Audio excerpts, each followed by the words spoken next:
This is episode 271 of Mitolife Radio. I'm your host, Matt Blackburn, and today I have David Milburn back on the show to talk about air quality. He was actually the first guest that I ever interviewed on this podcast way back in February of 2019. And I love talking about this topic of air quality and air filtration because I see a lot of the same marketing tactics occurring in the water filtration space. A lot of people in the natural health community, you could call them influencers, pay lip service to the idea of helping consumers and health enthusiasts sift through information and frankly, sift through the BS. The marketing. I actually do it, and the proof is in what I promote. I see a lot of people that say that, promote a lot of really questionable products. Not to say that I'm 100% perfect in that department, but I think my batting average is pretty good, say better than most, when it comes to product discernment and figuring out what is legitimate and what's not.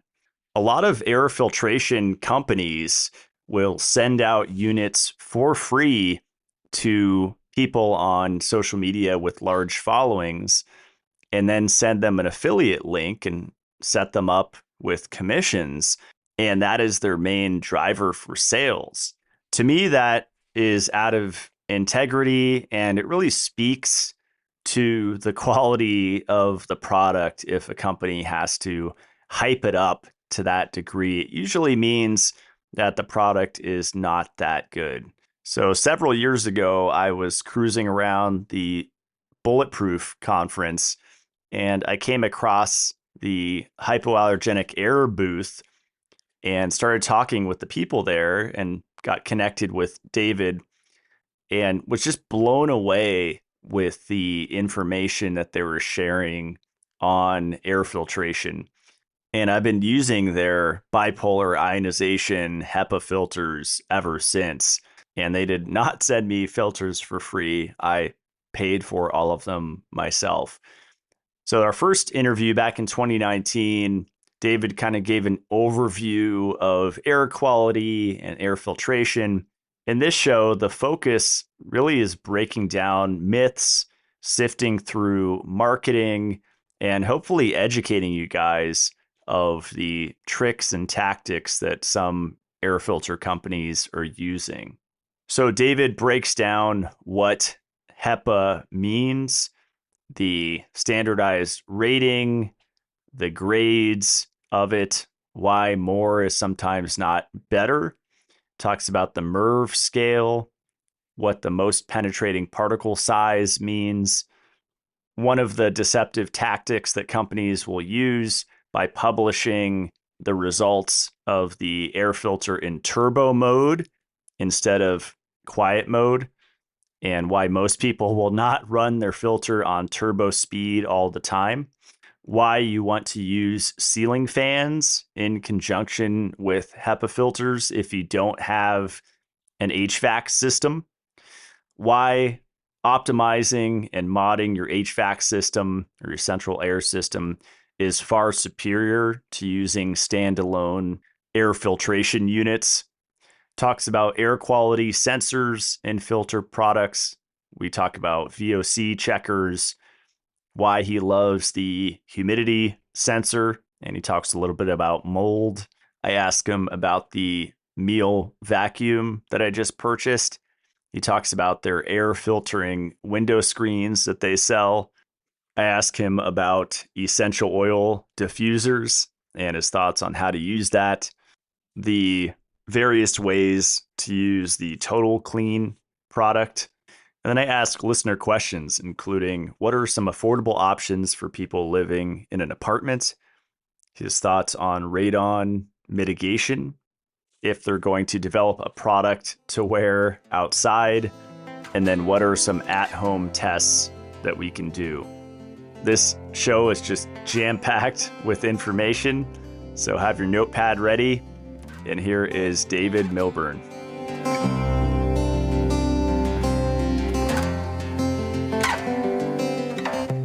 Okay, we're here with David Milburn. Welcome back to the show. We're actually going to record one of our conversations this time, so good to be here. So for the long-term listeners, you guys might remember him from my very first show. It was actually February of 2019. Wow. My first podcast was with David. So Wow. I was startled that people cared enough to listen that long back then. And over time, I've found that the long form discussion is so valuable for these conversations because you just can't just scrape the top of the iceberg and expect to get anywhere. mhm. So yeah, it's great to be with you, man. It's over the years, I've talked to so many people that consider you a friend, and I often tell people that you are totally legit. You're totally deep in yourself. You're a full believer. You live it out yourself. Everything you talk about. So yeah, it's good to be here. I appreciate that. Yeah, we recently did a little Instagram live together, but like you said, there's so many layers to this, and I think what creates a lot of confusion is just all the marketing. Yeah. And I see it in the water filtration industry. Like that's been my main focus since I've gotten into natural health. And I tried all these different water filters and hmm then just seeing what, the alkaline water people are saying and then, Yeah. all the fear stuff around all these details.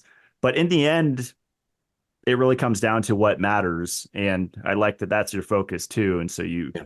kind of emphasize to people, on their air filter website, look for this and this and this. And if you don't Right. see that, then you might want to question the Yeah, efficacy and exactly. integrity of the product. Yeah, and we're like Hyper. We're more of like an R&D company at our roots. That's what we're doing. If we wanted to make more money, we would know the formula to do it. You just bring out this big fancy looking HEPA with the correct bells and whistles and the right type of buzzwords, and you just turn it out. That's what a lot of companies have done. Just pop up out of nowhere, really cool looking devices with buzzwords, and that's the formula to success, at least in the short term. But that's not what we're into. Yeah. Mhm. So I actually found the HypoAir at the Bulletproof conference years ago. I want Yeah, to say seemed like forever ago. I don't know, 2018 or 2017, probably. Yeah, somewhere around probably. there. Yeah. And I was just drawn to your booth and started just talking to you guys about the technology, and that was by far my favorite booth there. And that's usually how it is at a conference. I'll find my favorite thing, Zero in. and it was definitely that because it's just the bipolar ionization and just the Mhm. thought that put into it, and just all the nuance around the Mhm. education that you guys provide is Yeah. just super awesome. So I've been using your various products for years, and I like that there's constantly upgrades to hmm it. Like so Air Oasis is like a separate entity from HypoAir though, right? Yeah, so Hyper, yeah, that's where we're more on the R&D side. So we invest in different companies, and um, so Air Oasis was an investment of ours probably 15 years ago now. And at the time that we first met, that conference was actually a real pivot for Hyper, at least in our strategy, because for the first probably 10 years of what we were doing at Hyper, we were focused on commercial applications. So we saw, hey, this hospital, they've got a major issue with air quality and infections inside the hospital. We should help them. Or this casino has got really bad air quality. We should help them. And they had huge issues, but they didn't really want the help. And for years, we spent all of our time trying to convince these giant corporations that there was a problem and that they could solve it. And we were able to be successful in a lot of ways, but we got basically dragged to that conference by the Bulletproof crowd, and we weren't as into the residential space at that time. But then when we got there, we found so many people that either had homes or were individual business owners that knew there was a problem and that they were interested in the science of the solutions and wanted to just solve it. And so, yeah, probably around that time, I don't know, 2017, 18, we started to move more and more residential. because we just kind of got tired of trying to convince people that there was a problem. We just wanted to focus on the solutions. And homes obviously have massive problems, and we can talk about some of those with how things are made. And casinos still have problems, and we'll help them. We're in some of the biggest names in the world, but we're not going to go out to those companies anymore and try to tell them you should solve this. It's only if they're actually wanting to make a solution, because we've had such negative experiences with like a hospital that has a C. diff infection outbreak, and they come to us and they say, "Can you help us?" And we say, "Yes, we can help you." And then the director of infection says, "We're not really interested in reducing our infection rates." And we're like, okay. So this is awkward. What are we trying to do here? Over the years we've transitioned a bit more, and we still work with those businesses, but really only if they're coming to us. Hmm. Yeah, I remember you told me during the, whatever you want to call it, pandemic world situation, that you were looking at airlines and the filtration in Yeah. airplanes, and a lot of them, or do they use HEPA? And then you said they weren't Yeah. interested in upgrading or something, or Yeah, using and the that was ISO. another one of those weird scenarios where a lot of corporations and everybody was freaking out. And Yeah. so we had people filling out like the contact form on our website, like, "I'm such and such global airline. Can you help us?" And we're like, "Yeah, sure. This is how you do it." And then they just ghost us because they don't know what to do with it. But I mean, yeah, we had literally like hospital chains contact us, and they're like, "Is this UV light? Like, does that help with germs?" And we're like, "You're the director of multiple hospipitals. This is what you're in charge of. And you don't know the difference between UV or HEPA or anything." And so it was a bit of eye opener for us because we don't want people panic buying, but we do want them to improve their air quality in a building like that. So yeah, we were able to help various large corporations and people around the world during that time. And hopefully they're still getting benefits outside of just viral protection, but a lot of the other things we'll talk about today, probably. But yeah, as far as the airlines, we've had airlines that wanted to put it in, and then it got down to whatever it is, the whatever airline federal regulation was out there. They regulate like everything that's plugged into the plane. And so we Oh, just didn't go down that path at all. So even some smaller airlines wanted to just plug it into the wall, and they're like, "No, you can't do that." wow. Yeah, so that's another thing we have to deal with is some pretty intense regulations for different industries, and sometimes it just doesn't make sense for us right now to mess with Mhm. it. But yeah, airlines are tough because you've got however many people crammed into a plane. You're recycling, I think, at least 50% of the air. And so if you look at a kind of a model of what happens when someone sneezes on a plane, it's pretty wild because it just goes bounces through the cabin a bunch of times. They do use HEPA a lot of times. Some airlines kind of use a vague language these days on what they do, but a lot of it's makeup air, and HEPA can be very beneficial for some of those situations. But then you have also, situations where you've got the fumes from the engines leaking into the cabin. You've got the dryness. You've got lots of factors. It's so common that we hear people that are otherwise very healthy go on a plane flight. Afterwards, they feel very crummy. And that's probably a part of it. So, Yeah, I'm a big fan of taking supplements, vitamin sure. C or molecular Yeah. hydrogen or whatever Mhm. on a plane. But on my website, I think I still have it's a little rectangular unit that I've used over the last couple of years in a plane where you can select either ozone or negative ions. And I Mhm. just kind of tuck that. Yeah. It's just like a little over $100. I just tuck that in the seat in front of me and just run it Sure. on usually the ozone function. And Sure. I feel like it helps a little bit. Yeah, it probably would have a, a benefit to deal with what's in your closest proximity. Normally, we would steer clear from ozone, and we don't really love the ones that you put over your face that's blowing ozone because then you're actually probably ingesting too much of the ozone itself. If it's on the seat in front of you, you're probably not breathing hardly any of the ozone. Mhm. We would tend to not use ozone-based products. And yeah, we have a lot of customers that take some of our units on planes and kind of swear by them, but we would not feel confident making claims with that because like this is a unit you're taking that's designed for, several hundred square feet in a normal home, but now you've got 300 people that you're purifying. So is it going to help? It would probably help. Um, and any type of assistance you can get to reduce concentration of exposure, that's going to be probably the best bet in that scenario. Are you talking about the Air Angel? Yeah, What something like are Air Angel, like if they have Okay. a plug, yeah, Mhm. we know people that have used that and feel like it's really helped them. Again, it's not something we specifically like say is going to do a great job because it's not really designed to cover an entire plane, right? But if you can create a safer place around you, then absolutely. Yeah, it's definitely a unit we'd recommend for travel. And if you want to talk about hotels, we can. We've worked with a lot of hotels. One of the dirtiest environments you're going to find. Um, and so, yeah, using a unit like that in a hotel room is absolutely advisable. Yeah, I remember seeing, I think it was Dave Asprey made a little reel about how to Hmm. hack the hotel, and it was something like run the shower on hot to like there was a steam thing he was doing, and then I think he put like a wet rag um over the blower in the room, like the AC unit, so that at least the wet towel is catching some of the particulates that's blowing through the system.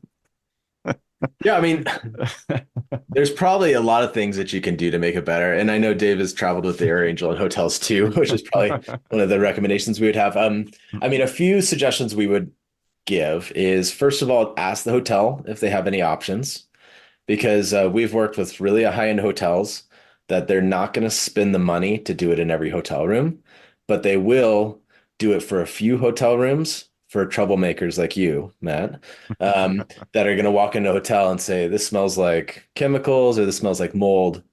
I don't want to stay in this room." And so a lot of times they'll have a separate floor or some special rooms for people with sensitivities.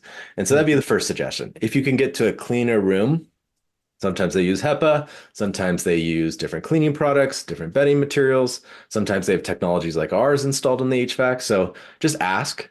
If they have no idea what you're talking about, maybe try to book a different hotel if you have the option. It's not has nothing to do really with if it's really expensive or a really cheap hotel. Some really affordable hotels are serious about air quality, and some very expensive hotels on the ocean have very bad mold problems, and they don't want to talk about it or do anything about it. So, but just asking would be one suggestion. If you could find a hotel with a hard floor of some sort, that'd probably be a good step because a lot of these have carpets that have been there for a long time, water damage, lots of cleaning chemicals, not the best situation.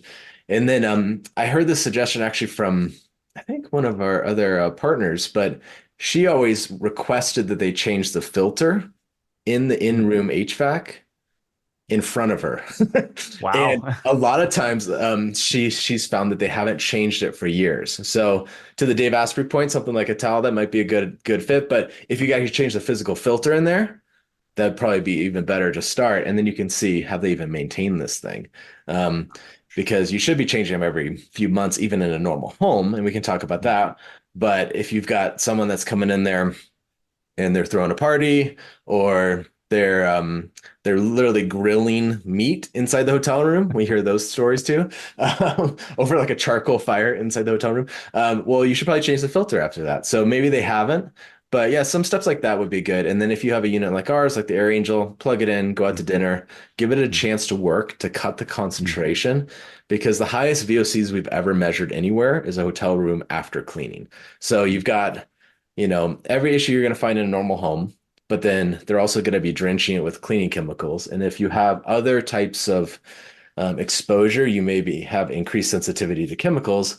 And so that hotel room can often result in really bad night's sleep because your body's going to be on heightened alert. This is a new environment, new smells, new chemicals. And then it's also unhealthy in that what's in the air itself. Yeah. Mhm. Those are, yeah, it's great tips. And there's probably a difference too if you're just staying one night, maybe there's the Air Angel is enough. But if Yeah. it's several nights in a row at the same hotel, that's Yeah. where you There's probably more you want can to. do. Yep.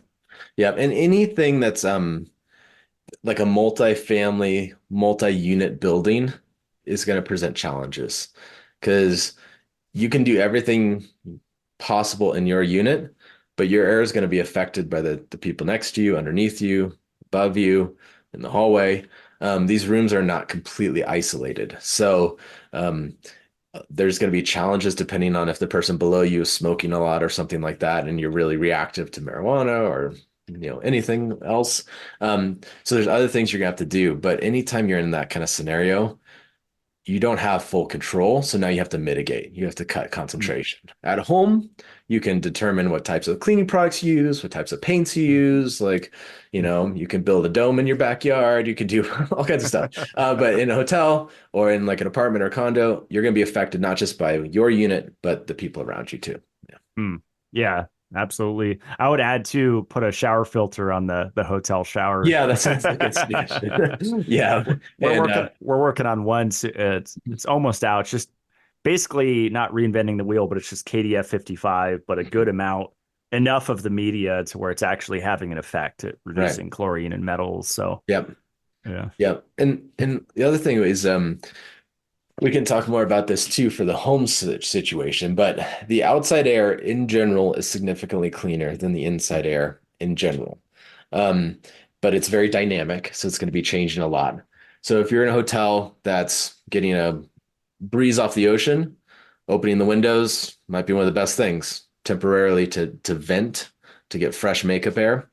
If the hotel is downtown on like a freeway, you may or may not even have the option to open the windows. But if you do, it might actually be dirtier outside. So it's just, you got to kind of balance that with what's going on outside at the time. Obviously, something like a wildfire is an extreme example. But if it's rush hour, the particulates in the air and chemicals could be 50 times worse than an hour before. And proximity is makes a big difference. So if the hotel is really close to something like a port with cruise ships or something like that, well, there's going to be a lot in that outside air that may not be beneficial to let into the hotel room.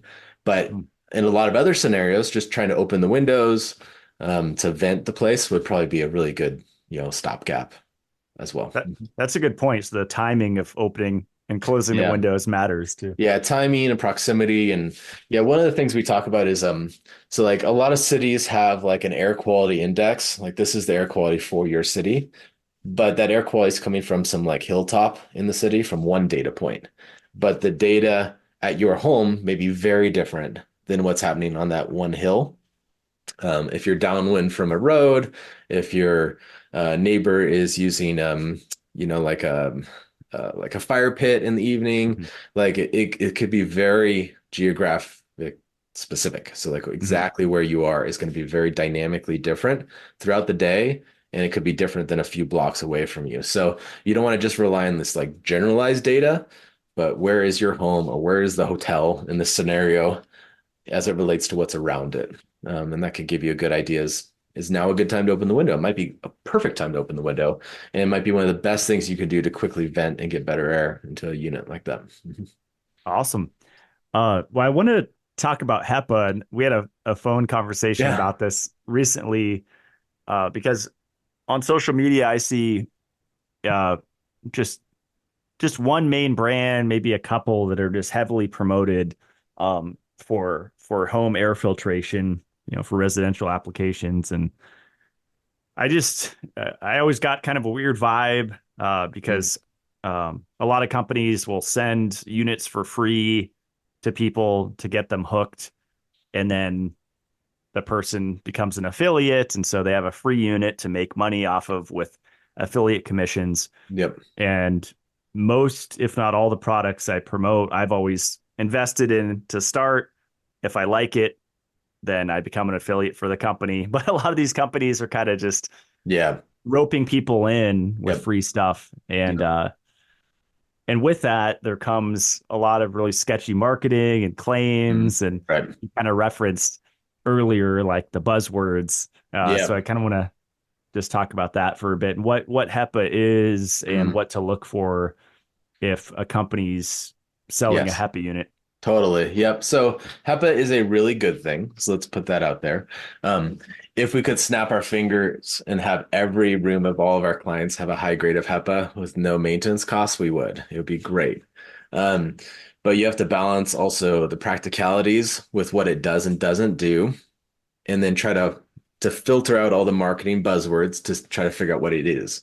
And so HEPA is one of many standardized rating systems for a mechanical filter, so like a physical filter's efficiency. So something like HEPA is going to have basically no impact on a chemical gas. So putting that out there.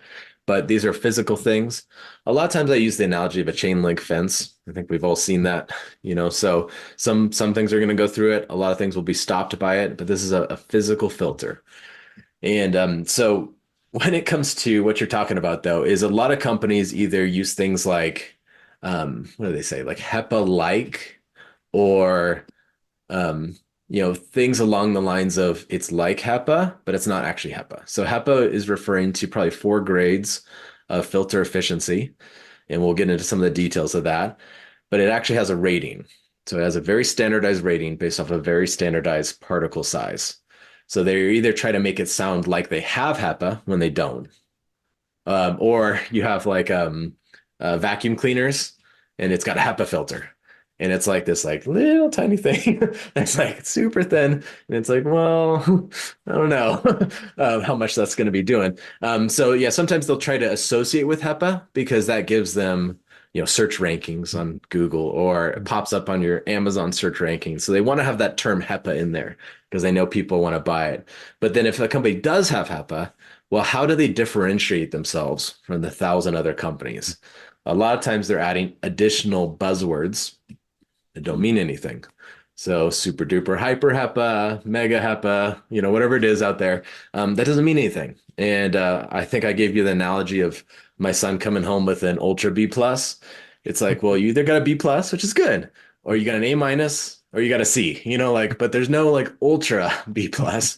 And so a lot of times they're adding additional adjectives or proprietary names to a standardized system. Now, they could have something other than HEPA. It could have something else, a different type of technology, but that doesn't affect the HEPA grade. So if we want to get it, do you want to go deeper on the HEPA part? Let's do it. Yeah. Okay, so Yeah. so a lot of times you'll see a grade like an H11 on the low side, H14 on the high side. Most of the companies that you see these days are probably in the H12 or H13 range. And a lot of times they'll say things like true HEPA, and that's probably okay. They're trying to say we're not like the ones that are saying they have HEPA, but they don't. So we have the true HEPA, but that true part doesn't mean anything either. So you want to look for the grade. It should be a number. So like H11, 12, 13, 14. H14 is not the pinnacle of filtration either. So then you go into ULPA filters, like a U15, U16, it goes higher from there. So there's not, super duper HEPA as like the peak of all HEPA filtration. And that's like the thing, but there's higher grades. Now there's also something called MERV, which is for your HVAC system. It's not really a different thing. It's a different scale of rating things. And then Home Depot has their own scale. It gets a little different in Europe, and it gets intentionally confusing, I think, in a lot of ways, Yeah. where, some companies like Home Depot, no offense, Home Depot, but like they'll have their own system, and it makes it difficult to figure out like, okay, what is this 1,500 thing? What does that mean? What's But equivalent to yeah, that? what's the Yeah. equivalency? Yeah. What does that Yeah. mean? And it, Yeah. it is confusing for all of us. And then another thing that companies will do is they'll change the units of measure. So they'll say like, oh, it's like, or in the case of what we were talking about, it's something that's way better than HEPA, but it's like an H12, H13 HEPA. So it's able to filter out things that are way smaller than the HEPA standard. But what we were getting in on was the reason that the HEPA is rated for H12 or H13 is its ability to filter the most penetrating particle size. So that's MPPS, and that's zero point 0.3 microns. That's scientifically the most difficult size of particle to capture. If you go smaller, it actually gets easier. So sometimes when they say things like it can filter out better than HEPA standard, what is that referring to? Well, that's referring to the hardest thing that HEPA can filter, and so can all the other HEPA filters. And even just banks of carbon filters. I think I sent you a study from NASA. It was Yep. just showing like sufficient banks of carbon filters, which is for chemicals, when you talk about that, can actually get those ultrafine particulates that's below the HEPA standard. from diffusion. So these smaller particles, they don't behave the same as the bigger ones. The bigger ones can obviously be going back to the chain link fence. Like a beach ball is not going to go through the chain link fence. It's too big. Um, a lot of other things are going to stick to the bars, but some of those smaller ones, they're going to behave differently in the air and they'll actually still stick to the filter too. But that zero point 0.3 microns is the hardest thing. So once you get a company that's saying, we have an H12 HEPA, but it's the best HEPA on earth. And it's like, well, why isn't H13? Why isn't it an H14? Why isn't it ULPA 15? So that's why you have to start asking some of those questions. I mean, it could be doing something different, unrelated to HEPA, but then that's a different thing. Does it have UV light? And it's a different benefit. Does it have, a photocatalyst? Does it have a cold catalyst? Does it have, an ionization? But when it comes to HEPA, I think a lot of companies try to set themselves apart. Mm-hmm. And I So, remember you, I remember you saying too, the air's very similar to water in that it doesn't like to yeah, be forced force through in. tight Yeah. spaces. Mhm. And does that kind of connect with the idea of higher grade of HEPA isn't always Yeah. better? Yeah. So that's really important. So we're not always going to say, hey, that one's only H13. You should really get an H14. No. Sometimes an H11 is going to be the best fit for you because of the cost and the fan's ability to push air through it. So a lot of times, like a 99.9% with a lot more air is going to be a whole lot better than a 99.999% of very little air. So a lot of times, one of the things we were talking about is turbo speed versus quiet mode. And a lot of times you're buying a product based off its specs on turbo speed, but you get it and you're like, wow, it sounds super loud. I'm never going to use it at that speed. So you put it to quiet mode. And so you're getting maybe 5% of the benefits that you were hoping for. And one of the issues is just the diameter of the fan. So a lot of times what we're buying, we don't want it to be too bulky. And so you get these little compact things that rely on HEPA, but the smaller the fan is, the faster it has to spin to create enough pressure to pull air through that filter. And the denser the filter, the harder it is for the fan. And then the faster it has to go, so the louder it gets. And so, yeah, when you're looking at HEPA, one of the things we talk about is you want to get a good quality filter, but you want to really look at the noise and the volume of air because you're only getting the benefits really when you're pulling air through it. And if you look at something like a ceiling fan may move 20, 30, 40 times as much air as like $1,000 HEPA air purifier. And not all the air lines up to go through that ceiling fan. It doesn't just like stand in a queue. So not all the particulates are going to go through that ceiling fan. It's kind of stirring. So the more you can get trapped by the HEPA, it's kind of like a vacuum for your air, then you're getting it out of the air faster. But it's simply not possible for the vast majority of Americans or people in the world to have HEPA running sufficiently in every room of their home. It would just be impossible. And we have people that are spending $4,000 or $5,000 a year on filter changes, and they still have mold in their HVAC system. So it's not the end all be all for all things, but it can be really good, and we recommend it for people that are reacting to their environment. Hmm. So, but yeah, Yeah. volume of air, noise, the practicalities of it, you got to really dive into. Yeah. Yeah. Great points. I don't think people think about any of that when they're spending, like you said, $1,000 on Yeah. a really fancy HEPA filter. Like that point that it's only working if air is moving through it is really important. And You're if it's on, forcing the air to go through it. Like it doesn't want to go through that, right? yeah. So you got to push it through. You got to suck it through it. So, Yeah. Unless like, I don't know if I didn't have pets and I had to go to work, then maybe I would set it on turbo mode when I'm not yeah, home. So I don't yeah, like terrorize the animals with the loud yeah, vacuum sure. noise all day. Oh yeah, But yeah. but Those type of I don't think applications most are. people are doing that probably. Yeah, yeah, You It's on auto. practically you don't. But yeah. The other thing I guess we could talk about is the air quality sensors on a lot of these products. There's some benefits to it, but a lot of it I think is very gimmicky. Because we've used multi thousand dollar sensors and they're just not good. They just don't work real well yet. Science is improving a lot, but to test for the chemicals in your air, you're talking like 15, $20,000 for a room, for one moment of testing, not like ongoing measuring. Now, some of these products have a particulate sensor, which I think is very viable in its application. So, maybe you have it running all the time, you've got a window open, and then now there's someone smoking. It could potentially measure those particulates and kick on to faster gear. That makes sense. Mhm. But if they're saying things like total VOCs, we have yet to find a single product anywhere of any price that we have confidence in. And we're talking like $8,000 kind of price. We have no confidence in them yet. Yeah, I If bought it's, one of those. I think I told you I bought one of those from Best Buy, like the did little you? I don't VOC remember that. checker.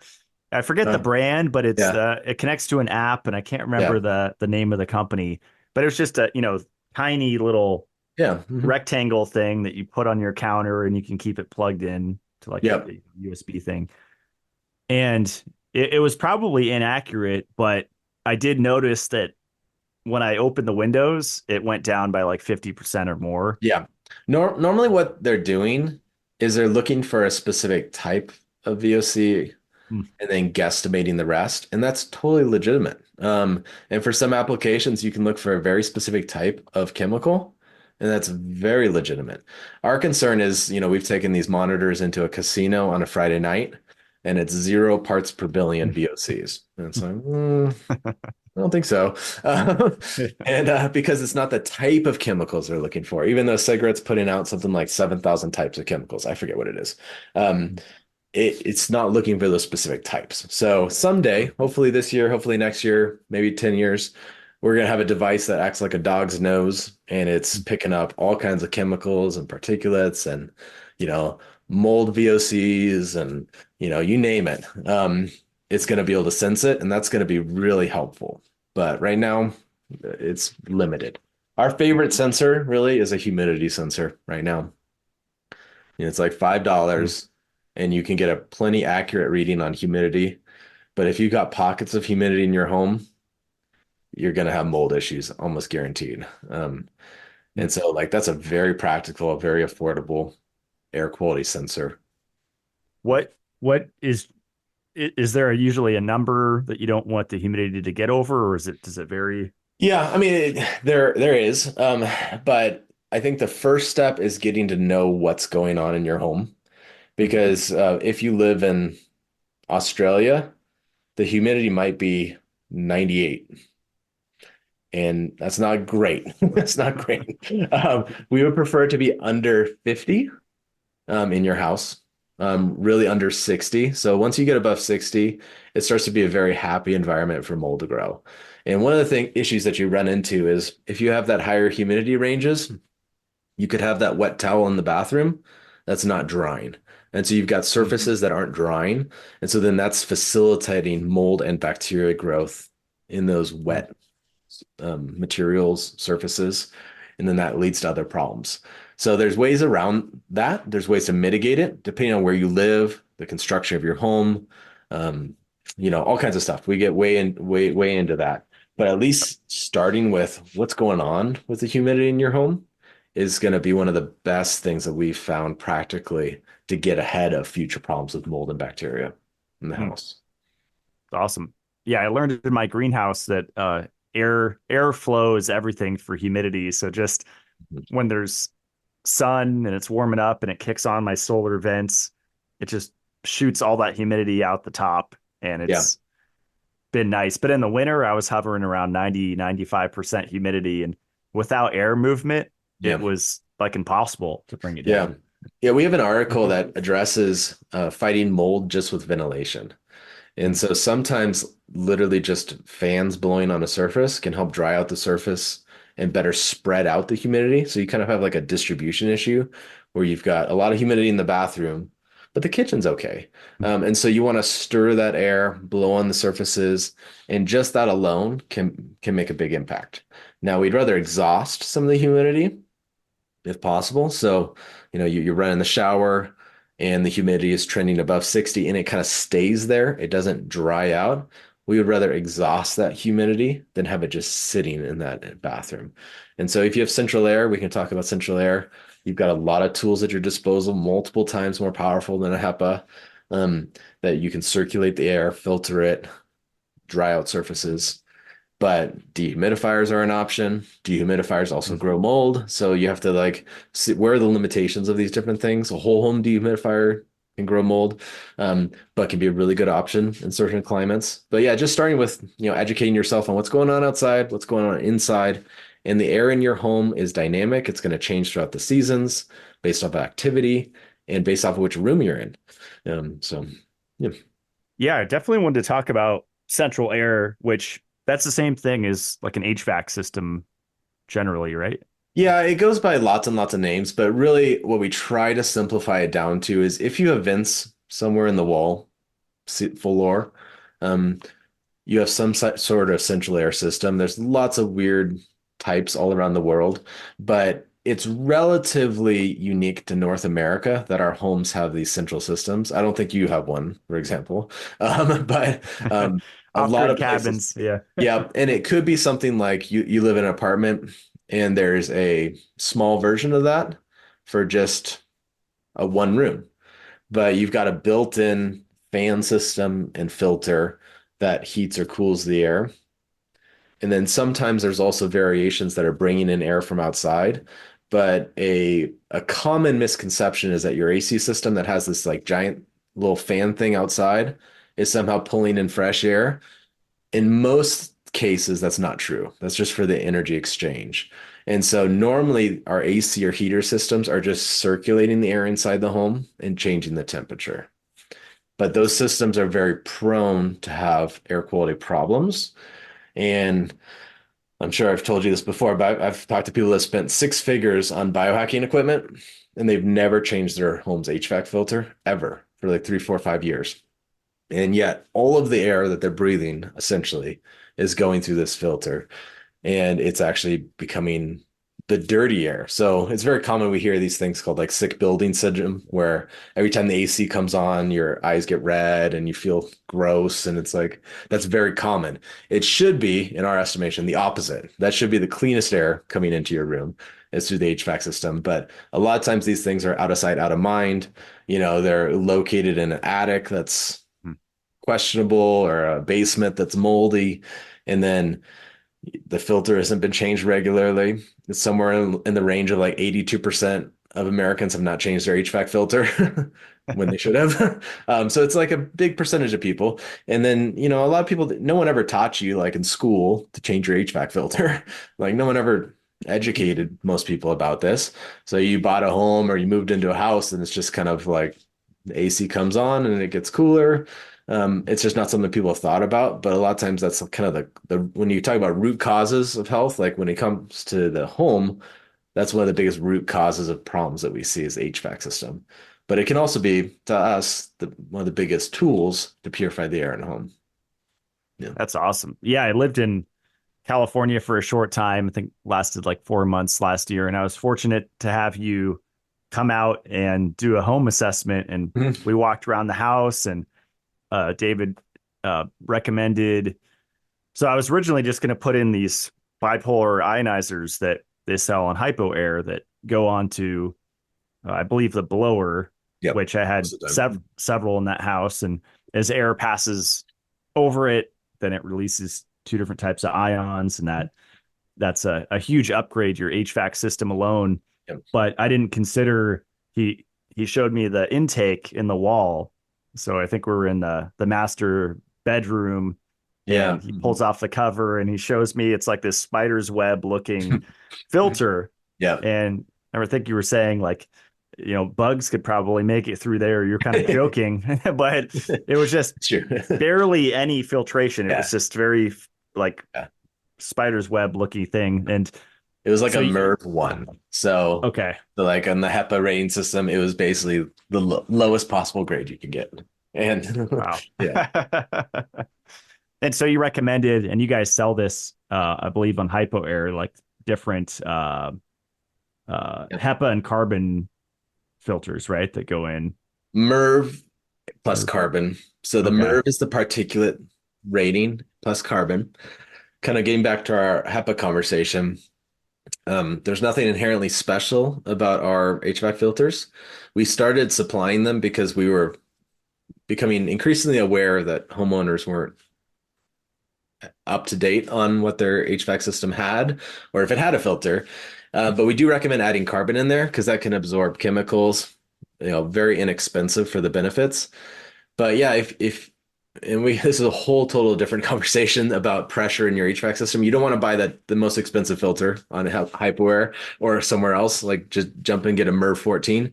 That might break your HVAC system. So you don't want to just go all in on filtration, but you also don't want the MERV 1. So a lot of times within HVAC, in the HVAC community, they're thinking energy efficiency and not air quality. So if you put a MERV 1 in your HVAC system, in the short term, the fan is able to pull more air through that. So it seems like a good thing, right?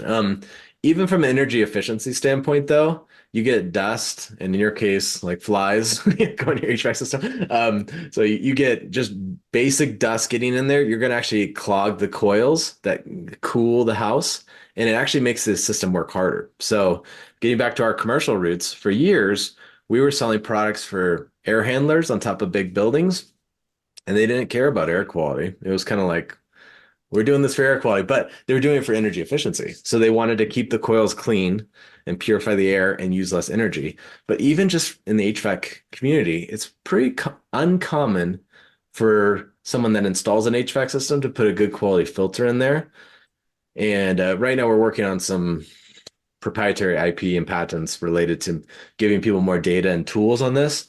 But the bottom line is, though, you should know where your filter is. You should probably be able to change it yourself if possible. We recommend adding carbon because then you're getting chemical absorption. And then just looking at what kind of MERV rating you can handle. You can contact us. There's some calculations that you can run to give you an idea of how much filtration you can get.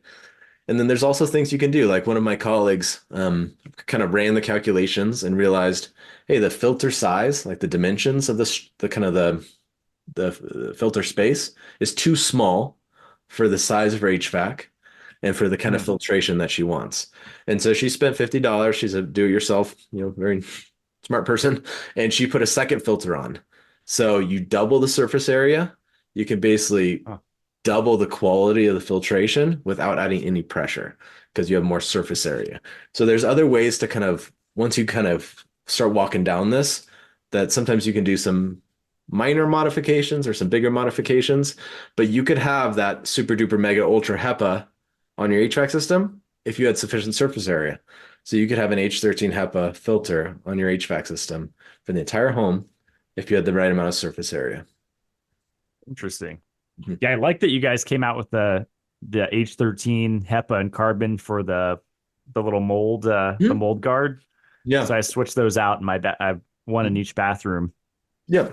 And even though it's small, it's still helping, right? The little Right, exactly. Yeah. So it's referring to the kind of the getting back to that, like the rating of quality against the hardest to capture particulate size. In the case of the mold guard, you're getting faster removal. So it's a speed element, not just a end goal, but a speed element. And then you're helping keep that system clean as well. But then the real benefits coming from the polar ionization. That's what's actually doing the work of purification. And then the HEPA is just helping increase the speed of removal, and the carbon, the chemical absorption, and then helping keep the system clean as well, for long term. Yeah. well, back to the HVAC. Yeah, it's just it's so great that you educate on that because I would imagine the majority of people, especially if they own their home, maybe not in a rental, I don't know, like probably have the ability to upgrade their Mhm. intake filters and Yeah. put one of your units on the blower, the bipolar Yeah. unit. Yeah. So, like, if you have central air, we are so quick to recommend it because Mm.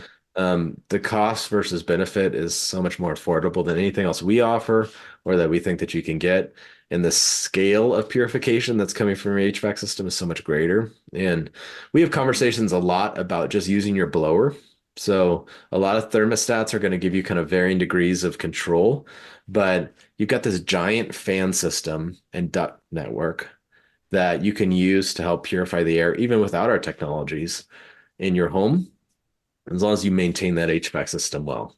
It can be one of the best tools because you're moving 10, 20 times as much air as that turbo speed HEPA that costs you $1,000. So we see the benefits and the efficiencies in the HVAC system if you have one to purify the air in a home.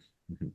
And if it's someone like me that doesn't have central air and just ceiling fans, Yep. is it like a mix of running the ceiling fans, Mhm. maybe running the standalone filters like the Iadapt, Yep. like on high when you can, or just Yep. keep it in auto and have the fans running, and then just Yep. opening windows strategically? Is that like a Yep. good strategy? Yeah. Yeah. So Hmm. if you don't have a central system, you're kind of looking at each space a bit as a separate zone. So where you are, not to pick on you, but like you're upstairs, obviously. And so like the air quality downstairs can affect you. A purifier downstairs may or may not impact where you're sitting right now. The ceiling fan, if I think I maybe can see one, yeah, like that right there, that may move 4,000 to 10,000 CFM of air, depending on like the quality, which is multiple times more than a really expensive HEPA. And so then now you just need to purify it. And then if you're opening a window like upstairs, so somewhere where you are now, and then you want to intentionally figure out where you're pulling air in. Because if you're pushing air out of the home, you're creating a suction that could be pulling air in from a water heater closet, from a crawl space, from somewhere else. So ideally, you're going to open like two windows to create the flow. And sometimes you have to force that flow. So sometimes something like a ceiling fan can help pull air in, or you could put a fan in the window to either pull air in or actually push air out. So depending on some of our customers, the primary way they cool their house is with opening the window, and that can be a really good thing. But sometimes you need to force the airflow. So you have one fan that's pushing air out and then another window where you're pulling air in. And ideally, on that one where you're pulling air in, you're also filtering it. So we have nanofiber window screens that's going to act like a normal insect window screen, except for it's going to be for, pollen, mold spores, particulates. Or you can actually have a physical filter that fits into that window. But ideally, you're filtering that air as it comes in. In your case, it doesn't matter nearly as much because you're just getting, fresh air generally from outside. But if you told me, hey, I'm reacting to a certain type of tree pollen during parts of the year, we would say filter that air as it's coming in. That way, it's not coming into the house, and you don't have to exhaust it. You don't have to purify it. You just don't want it coming in the house if possible. But if you live in a city, if you're near a farm, and they may be spraying pesticides during certain times of the year, you can put carbon in that window, so you're pulling in the good air, trying to trap the chemicals, particulates before it comes into the home.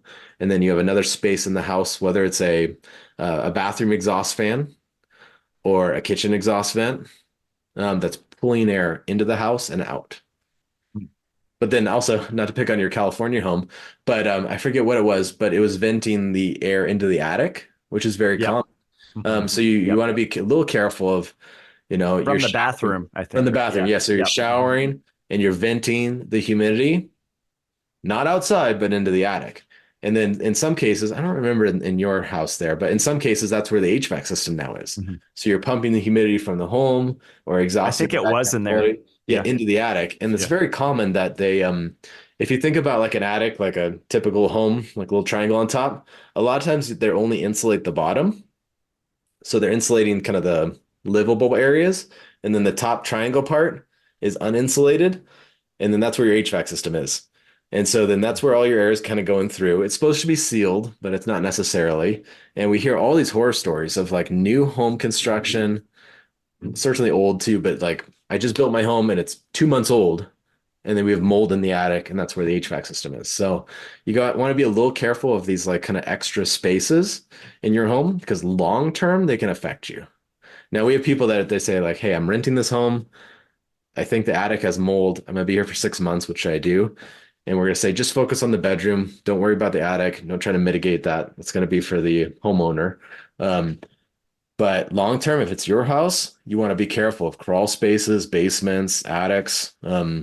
just like the pressurization. So, like in your case, if you have a crawl space, I don't think you do, but if you did and you open the window upstairs, it's possible you're pulling air from the crawl space into into your ambient air. And we've seen some of the worst, um, like basically environmental hazards from people pulling air from crawl spaces inadvertently by the pressurization of their HVAC system or vents or things like that. And so you're pulling moldy air from a basement or something like that into the air you're breathing. Wow. And it's around 50% of your air is coming from the floor below you. Because like as much as the floor, hardwood, or whatever feels solid to us, when it comes to chemicals or air, it's not the case. It can come through that. Yeah. Makes sense. Yeah. Well, I like that you guys sell the window screens. Like that's Yeah. actually on my list of summer projects to switch out all the screens in my house because yeah, we get pretty significant pollen Mhm. up here. Yeah. There's a little pine pollen season and I Right. love it, but breathing in too much of it Yeah, is exactly. I mean, like, yeah, and that's actually let me see. I think I'm going here. Let's see if I could do a live demonstration. Let me see here. But yeah, I mean, it's just that just came from our conversations with people because Mhm. we didn't have that for years. And then we realized, yeah, a lot of people need to open their windows and the air outside is not great. And sometimes you don't want to block your view, with a physical filter. Sometimes that can be a good fit, but sometimes you just need something that's going to be, filtering out everything else in a way that's, practical um, for a window. But yeah, so we do some in rolls like this, but that's what the screen looks like. So you can't actually see the pores. I don't know if I- that works, but in person, you can't see the pores of the screen because they're too small. and from Um, a distance you can see right through it, Yeah, it just like a just looks normal like screen. to me it reminds me of like a tinted window Hmm. because you can't actually see any grid. It's Hmm. just um the pores are too small. But yeah, you can see straight through it. And so that's part of the design. So you can still have a window, but then when you open it, then you can get the filtration. And especially if you have a window that opens out or various kinds of um, Hmm. windows that kind of hinge out, the window screen is probably your best bet. If you have a window that slides open and closed, we have a filter that kind of fits in there like an accordion. And then you can get a higher density of filter. You can't see through it though. So Hmm. for some people, that's kind of like a no-go. But Yeah. if you have a sliding either way, you can put a filter in that space and then you close the window on it. And then sometimes you're going to need to create that airflow, opening another window, a fan, things like that to Mhm. pull air through that filter. But that way you're filtering out the bad, but still getting the good from the Mm. outside. Mhm. Yeah, I think downstairs I tried to put that in and I had a little extra space on top. I could just block that off with something else, right? Yeah, you could. We probably honestly have a different size that would probably Okay. fit for you, Okay. but yeah, you could block it off with something else. There's various ways that people do that, even for window mounted AC systems, which again aren't bringing in outside air and purifying it for you. They're just Yeah. venting heat a lot of times. So there's typically no air exchange in a window mounted AC system, but there's ways that you can block off that extra space. But yeah, in general, we have different sizes that would fit most Hmm. windows. Yeah. Mhm. What do you say in like wildfire season if someone lives in an environment like I do or near a forest, you would go for the window filters that you were just talking about, like close all the windows and just use mainly the window filters if Yeah, there's a lot of smoke and and probably temporarily not even use that, depending on the proximity to the fire. keep it all closed. Yeah. Yeah, a lot of Yeah. times something like that is going to have like an extreme concentration for a day or something like that. And so during Mhm. that time, you get a train derailment or something in your town, you probably want to seal up things as tight as you can. And you don't want to create a suction pressure from Mhm. outside. You don't want to be pulling those things in from outside. Temporarily, you're not going to have CO2 issues or anything like that in the house. You're never going to, well, I shouldn't say that, but we've basically never heard of a situation that a home is so tight that they have CO2 issues in the short term, or you don't have enough oxygen or something like that. It's just most homes are not nearly that tight. Um, Yeah. But in the midst of an emergency, you want to try to keep out as much as you can, especially if you don't know what it is, because a wildfire could mean trees are burning, or it could mean cars are burning, or chemicals are burning. Like it could mean a lot of different things. And so you want to keep out as much as you can in the midst of those emergencies. And we have articles on our site for that, both if you haven't prepared, some things that you could do. And then also if you're kind of thinking ahead of time, here's some things that you could buy that are, you know, not real expensive, but could give you some tools to seal off windows. You can use like weather kind of shrink wrap that seals windows tighter. You can get certain types of plastic rolls. And so there's a few things that if you do live in an area that has that's known for wildfires that you might consider getting, including things like bulk carbon media. You can cut it, put it over vents. There's things that you can do in emergency that you wouldn't normally do. But yeah, we want to seal out as much as you can. And sometimes even in the midst of a wildfire, you might smell like, oh, this one door, I thought it was closed, but you're smelling the smoke coming in from the cracks. So sometimes Oh, you can figure out like, oh, the weather stripping's old, and you might even use like tape or something to seal off that. It's not even a crack so much, but the door isn't closing fully, or the sliding door in between, it's not fully sealed. So you can even temporarily tape some things like that up to keep the smoke from coming into the home. Yeah. gotcha. Okay, cool. And then the rest would be purified. So you purify using whatever technologies have available Mhm. inside the home. You purify what gets through, and then also just what's going on inside the house. Yeah. Awesome. Because like Um, people and activities that people do are one of the primary sources of air quality issues in the house. So that's things like cooking, cleaning, all the things that we do. We're obviously like shedding the skin. So yep. anytime you have people, pets in a home, you're going to have air quality issues. And we haven't really talked about HypoAller's kind of general philosophy, but what we want to do is we want to reintroduce the natural processes that take place outside inside, because our indoor environments are so synthetic that in most people's homes there's no counterbalance. So Mm. you're cooking something in the kitchen and maybe putting off chemicals and particulates. There's literally no mode of action to get rid of those other than you breathing it in, or maybe you vacuuming it up later. So we want to reintroduce those natural processes to deal with the contaminants that are inside the home. And then you can also just educate yourself on what's going on outside or your neighbors to help, make wise decisions with that as well. Yeah. That's great. Yeah, you had me thinking upstairs here. I have this super old carpet. I mean, it's over 20 years old. Yeah. And so I got tired of the Costco Dyson vacuum after I think the third one breaking. And those are Yeah. pricey Yeah. vacuums. And Yeah. I think we have had conversation about that. So I started researching online and I was just drawn to Miele, which is an old Miele. I guess it's an old vacuum brand. And I I just picked one randomly. I mean, I read some reviews and picked one. And it's an old company. Mhm. And all these people reached out. They're like, I've had one of those for 20 years. Yeah. It's a beast. It's just built high quality and Yeah. I don't know what kind of filter they use in there, but Yeah. yeah, I I'll think it's check like that one out. yeah, I think Yeah. it's $500 to $600. Yeah, I think the compact C1 is what I got, but Okay. it's you just kind of roll it around. But I was really adamant about getting corded because I'm tired of the Yeah. cordless garbage. Right. Exactly. Yeah. And that's one of the things is like, as you become a more educated consumer, what are you buying when you buy the battery ones or the ones that look really cool and really portable? Well, in the end, you're probably getting less suction, Yep. longevity, whatnot. But yeah, we'll look up that one. I think we have a Yep. few recommendations on our site. I don't think we've ever found one that we feel like really all in on.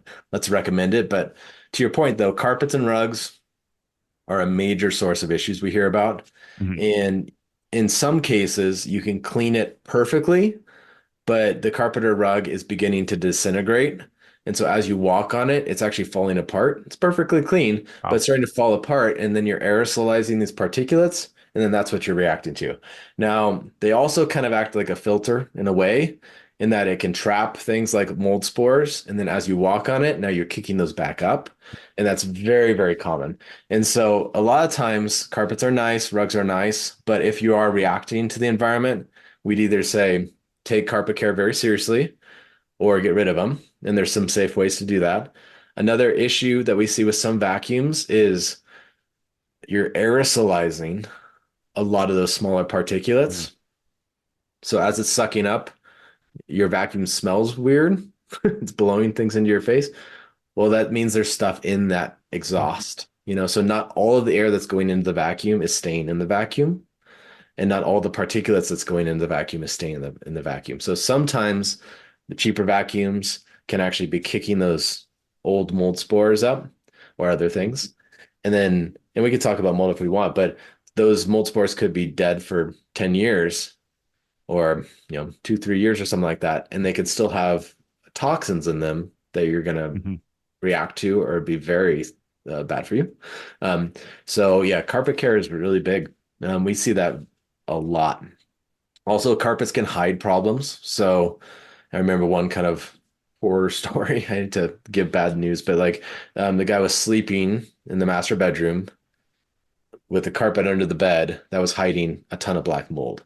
So you couldn't see it. It was right under the carpet, but he's in close proximity sleeping. And so the concentration of exposure is really high. And probably as he was walking, getting in and out of bed, he was probably kicking up more of that. But you're also being exposed to, the off-gassing VOCs from the mold. And so the carpet can kind of hide some of those issues. You get water damage or something, you don't necessarily Wow. see it. Some of us don't even smell it. For some Yeah. of our clients, man, if there's ever been mold in a home, they know it, like they can Yeah. smell it. But for some people, you don't necessarily can't necessarily trust your nose, especially if it's your home, because your nose gets kind of blind to what it's around all the time, Yeah. in general.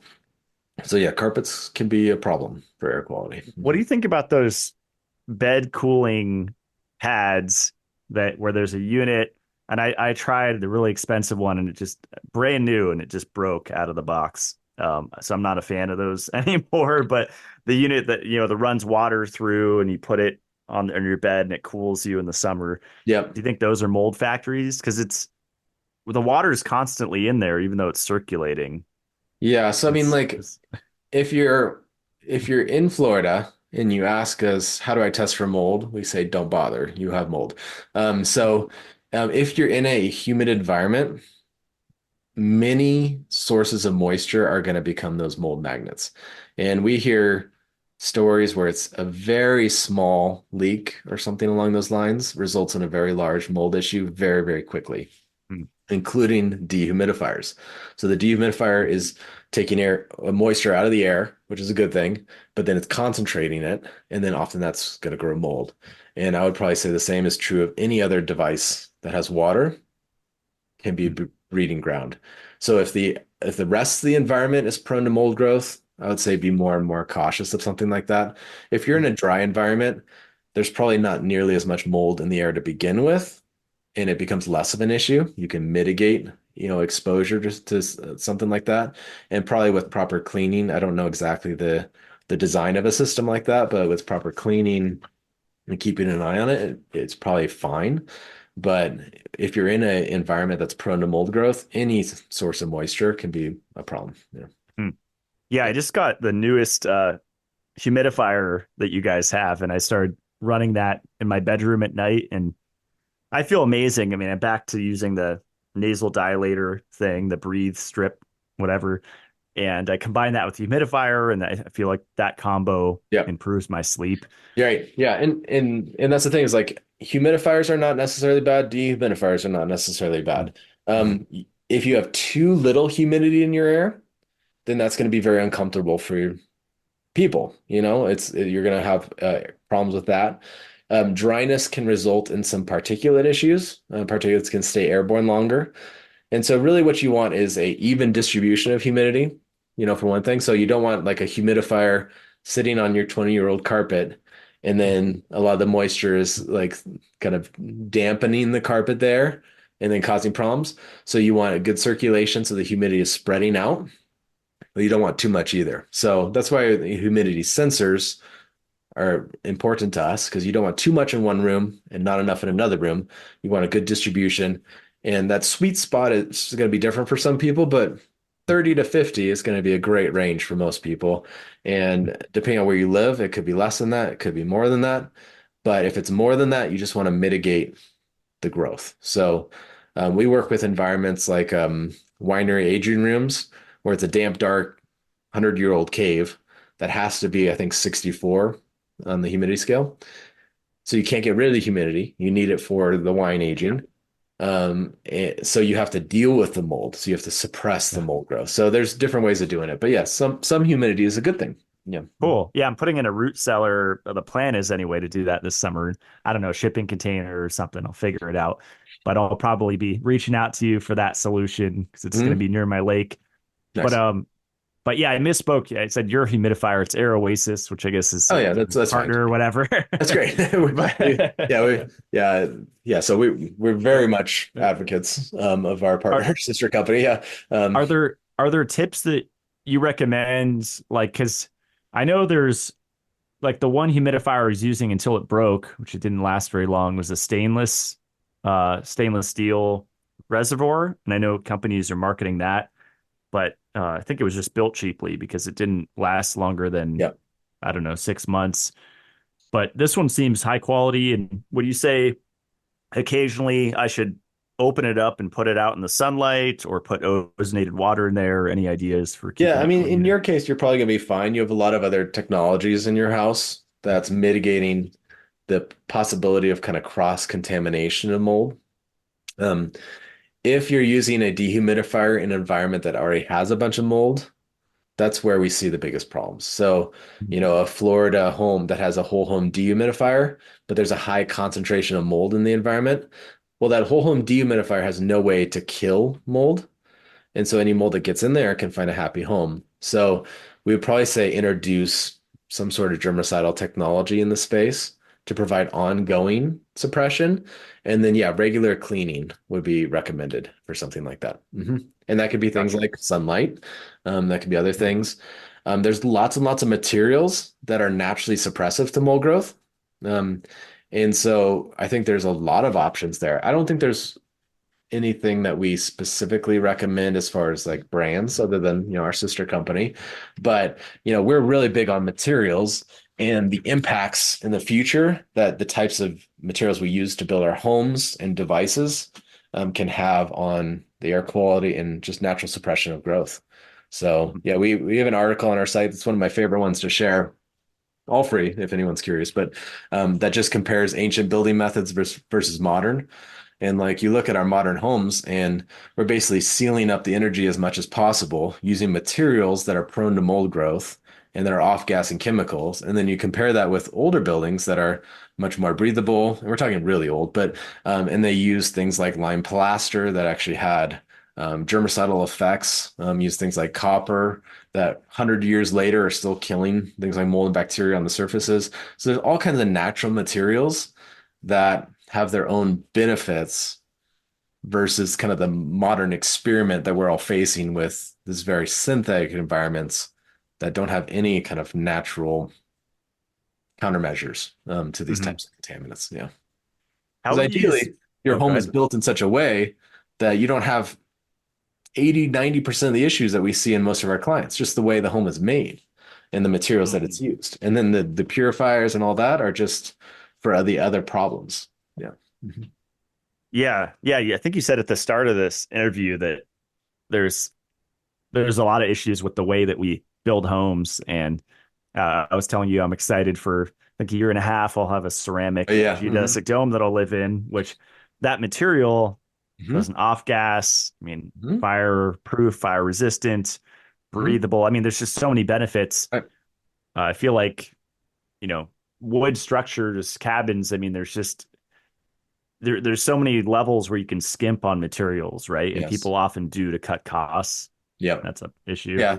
Things like drywall are very practical, but when it comes to mold growth, types of insulation, the way we make our HVAC systems, with small tweaks, like I mentioned, you could have a HEPA grade air purifier in there. Fresh air intakes have their own challenges, but there's so much that you could do if you're building a home from the ground up. We do have a kind of a new home wish list on our site. If you're building a new home or you're interested in that, you can kind of look through some of the options of what's currently available for most folks that you could just do in a house.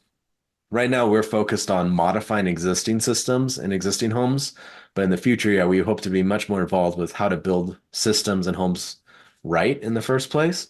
So you don't run into these issues. A lot of what we're doing, sadly, is kind of like band-aids or trying to reverse problems versus ideally trying to get ahead of problems in the future, and just do things right.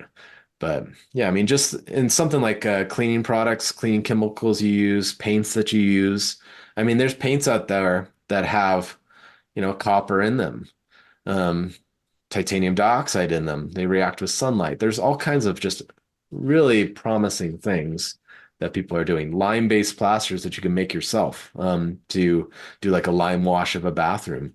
There's lots of things you can do yourself that are very natural, very proven over several thousand years, and can have big impacts. But yeah, materials are really important. And as we try to control the temperature in our homes, we just have to be careful with the consequences of that energy efficiency and temperature control and the systems that they use to do that. Yeah.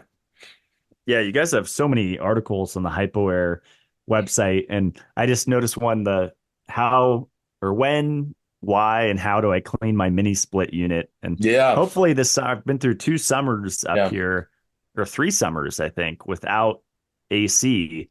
Yeah. Because my first cabin and this one doesn't have AC, and so the Idaho way, at least up here, is you open all your windows Mhm. at night.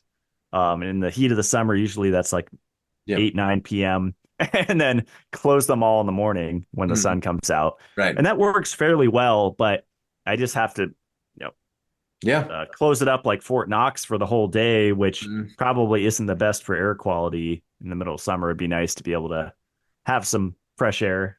Yeah. We have some designs that would solve that for you, but Oh, we're not cool. there. We're not there yet. But yeah. So I mean, it's just as you become aware of the consequences of some of these things, you can make intentional decisions. Um, but yeah, when it comes to like mini splits, window mounted ACs, you definitely want to clean those. We work with people around the world, and like I mentioned earlier, central air is very uncommon in most of the places. So you can have a mega luxury villa in Dubai or Qatar or Singapore, and it doesn't have central air. It's got a bunch of like window mounted ACs or little mini splits or something. So you have a very decentralized model of AC. But the same would be true of we hear a lot of stories from, hey, my daughter just went to college and her dorm stinks. Every time the AC comes on, it smells like an old man. I remember that story. And it's like, what does that mean? Does that mean mold? It might mean something else. But if you're living in the space, you can take ownership and clean it yourself, and you'll reap the benefits of it. Of course, you can always advocate for, say, the facilities manager or something to come clean it well. But a lot of times these systems have been neglected. Their filters haven't been changed. Maybe they don't even have a filter and they've never been cleaned. And like you're mentioning, sometimes they lay dormant for a long time. So there could be small leaks or moisture that was left there and it's just been sitting for a long time. Just like Mhm. with like a mountain home or something like that, where maybe it's not occupied all the time.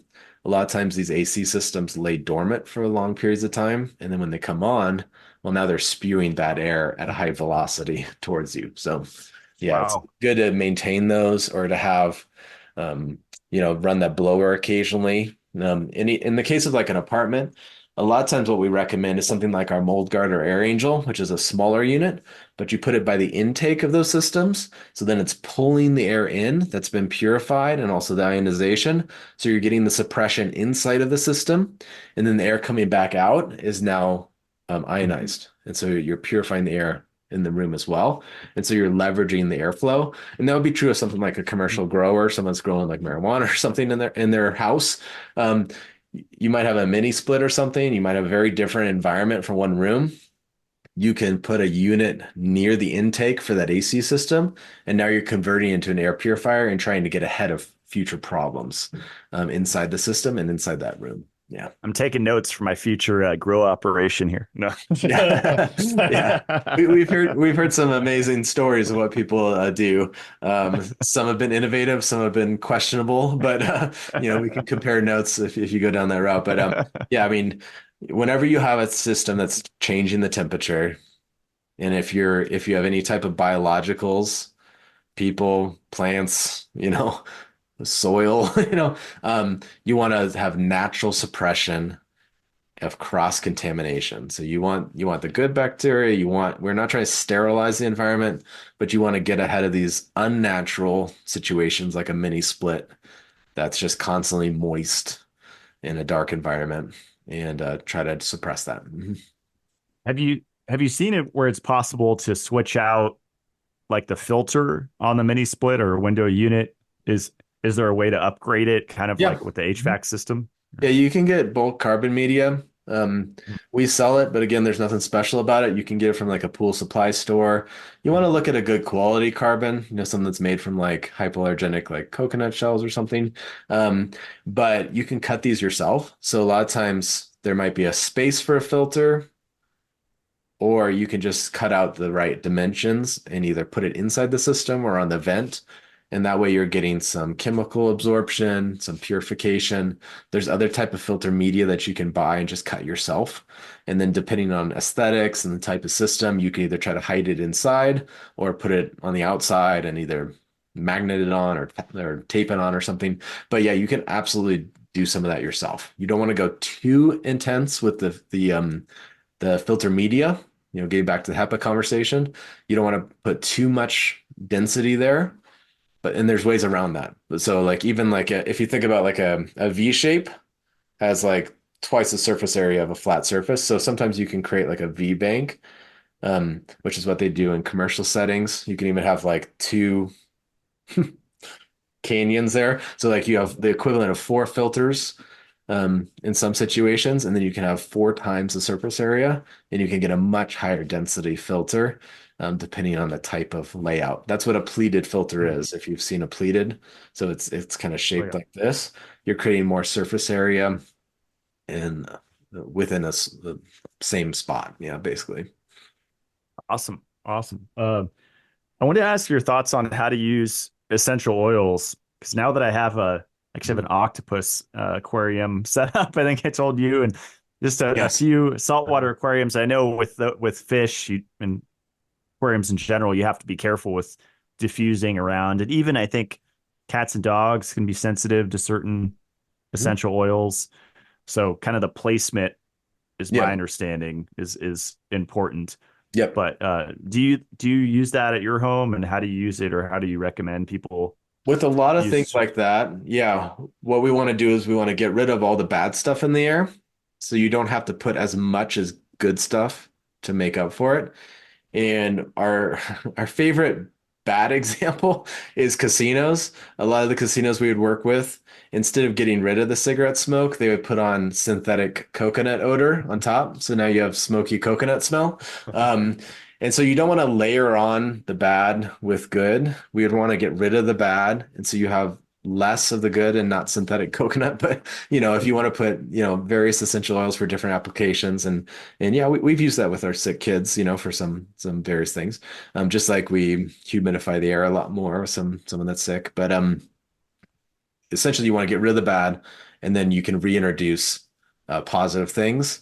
And a lot of times, you need a smaller concentration than you would have otherwise, because the air is much cleaner, and so your exposure is better in a way. So we've seen that with some commercial applications where they do want perfumes. They don't even have to use as much because the air is cleaner, and so you're using less to get the benefits. Yeah. Cool. Yeah, because these are good VOCs, right? They're beneficial, volatile organic compounds. Yeah, and like with a lot of things in air, we focus a lot on dose equals poison. So you don't want to overdo a good thing to make it a bad thing. So you don't want to overdo any of these things. You want a good natural concentration. But just like if you go outside, the amount of chemicals and things that are coming off of a pine tree is pretty amazing. And a lot of those things have big benefits. And so outside, it's a very dynamic space. There's lots of things that are coming off of trees, and our air is not just oxygen. There's other things in there. But yeah, there's a lot of naturally occurring processes that are purifying the air and having benefits outside. You can try to introduce those inside, but you just don't want to have too high a concentration because that's when you can have unintended consequences. So that's, Hmm. if we want to talk about ozone, that'd be a good segue because you go outside there, you're going to breathe ozone.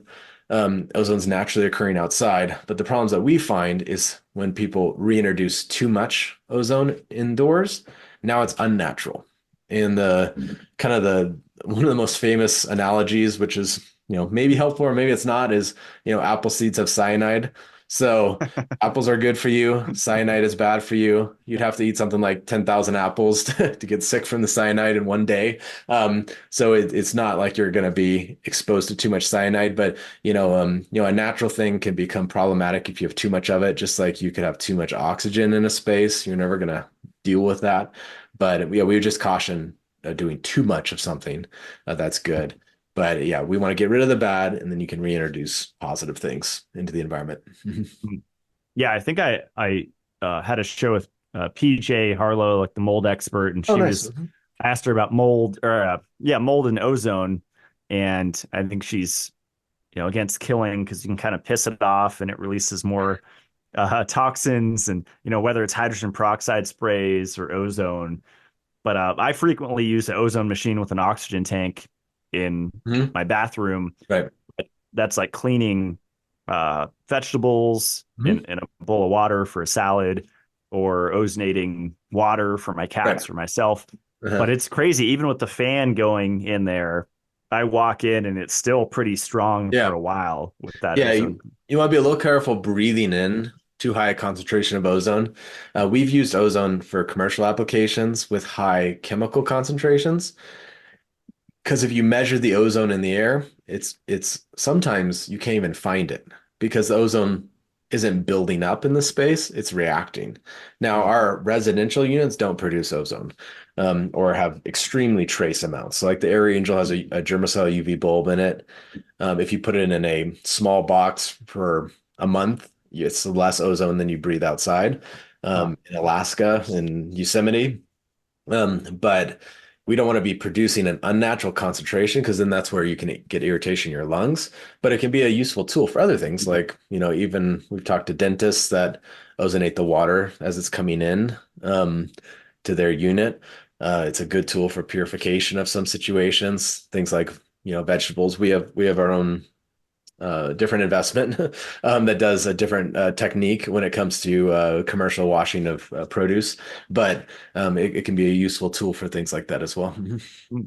Would you say for whether indoor grow operations or greenhouse outside, do you think I think it's called ionic air purifier that you guys have with UVC, the Oh, uh-huh. APCO, and the ionization, Yep. is that a good unit? Because I have that in my geodesic dome, Mhm. uh, and I have it next to one of the solar intake fans, so it's Mhm. actually sucking those through my garden beds. I don't know if that's the best spot for it, but at least that's where it's Yeah. the highest airflow, I believe. So, Yeah, I mean, ideally, so the technologies in that would be the same as something like an Air Angel, in that you have a germicidal UV bulb, which is like a wavelength of sunlight. That's a good thing. You have a surrounded by a photocatalyst. We can talk about that, producing hydroxyl radicals inside the chamber. And then you've got the bipolar ionization, the polar ionization, that can have various different impacts. All of those processes are going to be the same that you find outside. So now you're reintroducing various redundancies to purify the air as it comes into a building or as it's recirculated through a building. So with our whole home system that focuses on the polar ionization, because that's basically maintenance free, you don't have to change anything. It's really easy to install. And then you get the primary benefits of suppression on surfaces and in the air, in the particulate removal, including like fragments that carry things like mycotoxins. Something like the Ionic is also going to have that germicidal APCO catalyst, which produces hydroxyl radicals, which is very effective against chemicals. Normally, with a home, you don't need as much of that. You can kind of control the sources of chemicals, the products you use, how you clean, venting chemicals from the kitchen. But anytime you have higher chemical concentrations, that's the type of technology we recommend for that. Absolutely. awesome. And Yeah, then the you combine that mycotoxins with part is other pretty things. cool. Yeah. Yeah, yeah, and yeah, we can talk about that too. And Yeah. with gaseous chemicals, you either want to stop it from coming in the home, so whether it's from the windows in the wildfire or the products that you're buying, You want to exhaust it from the home. So that's your kitchen exhausting the chemicals. You're smoking a cigar or something. You want to push it out of the home as much as you can. And then you can trap it. So things like carbon's going to act like a sponge for chemicals. So you're going to trap it. Or something like the APCO is actually going to break it down. So you're going to make it safer essentially by breaking it down into its core components. Same thing that happens outside. But yeah, so mycotoxins. So um, I often use the analogy of mycotoxins being the sweat of the mold, which is not true at all. But I think it helps people understand that these are like liquid chemicals where you can kill the mold or you can have old mold spores, and then these chemicals are still there years later. And the mycotoxins have literally been used in bioweapons, so like literally in warfare. And so these are real toxins. And if you think of that sweat hasn't evaporated, it's still there. Sometimes it's inside the spore, sometimes it's inside the fragment, sometimes it's kind of like a snail slime on a surface or something. But the primary mode of action that we've found that you're being exposed to the mycotoxins is you're breathing in the pieces of mold.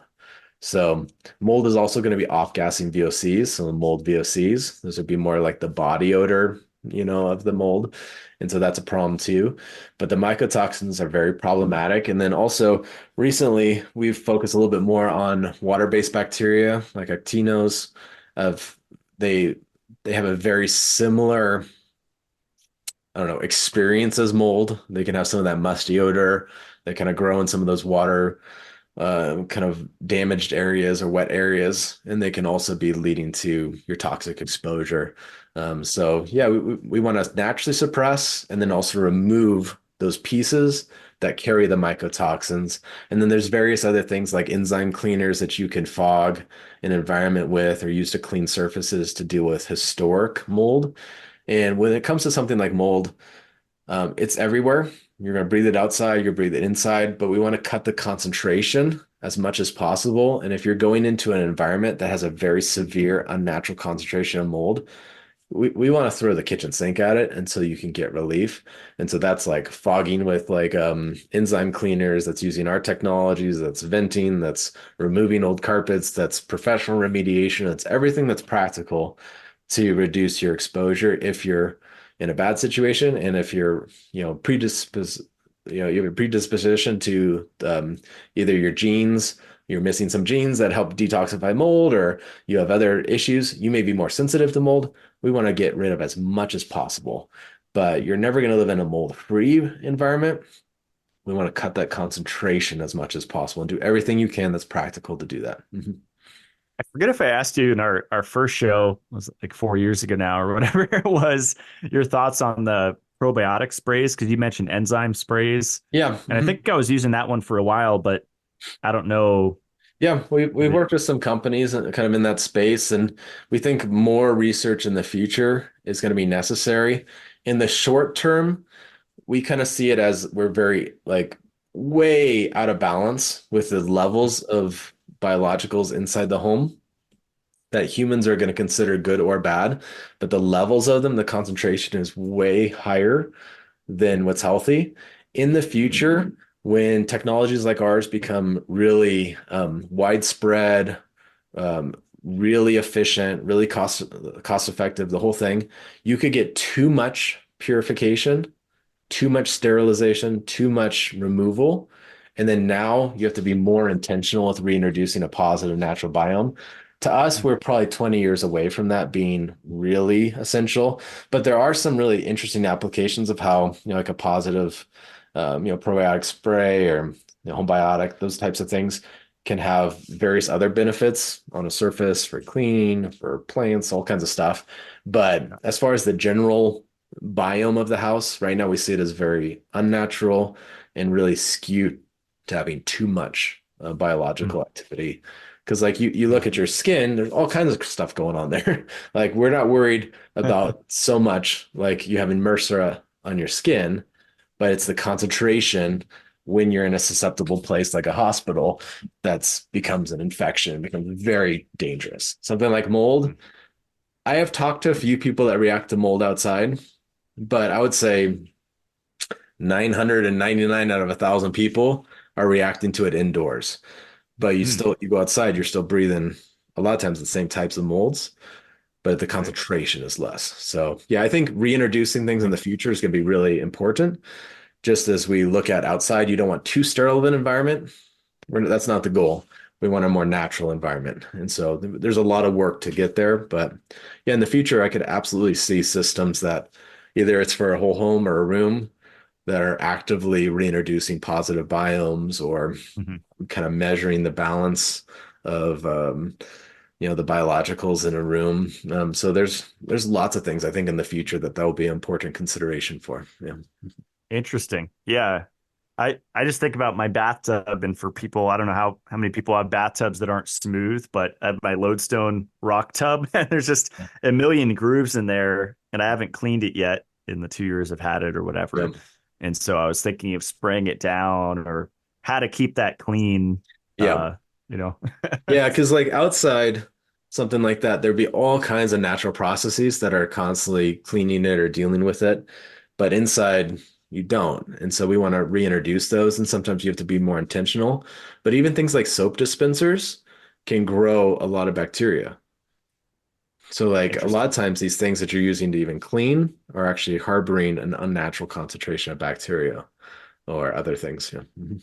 Wow. Yeah, I think in the PJ show we talked about the dishwasher. She's not a fan, and so I mean, same with the. I think I learned it from her, but whether it's the dishwasher or my top loading washing machine, I keep them cracked open all the time Yeah. to let them fully dry out and for Right. air to get in Yeah, that's there. important. Like they even have I don't know what you'd call it, but it's little like bendy like hook things where you can because a lot of like washing machines, the door wants to close on its own. And so you Oh, could have a little bendy thing. We use one of those in our house that it keeps it propped open, but not all the way interesting. open. So it's cracked. So you want to dry out these unnatural environments because otherwise, getting back to your waterbed thing or dehumidifiers, these are prone to be unhealthy environments. And one of our other products is the Total Clean. And so we were looking at more and more ways to naturally clean. We can't make any germicidal claims, but like to naturally clean appliances, washing machines, dishwashers, um, a Bathtub. number of things. Yeah. Yeah.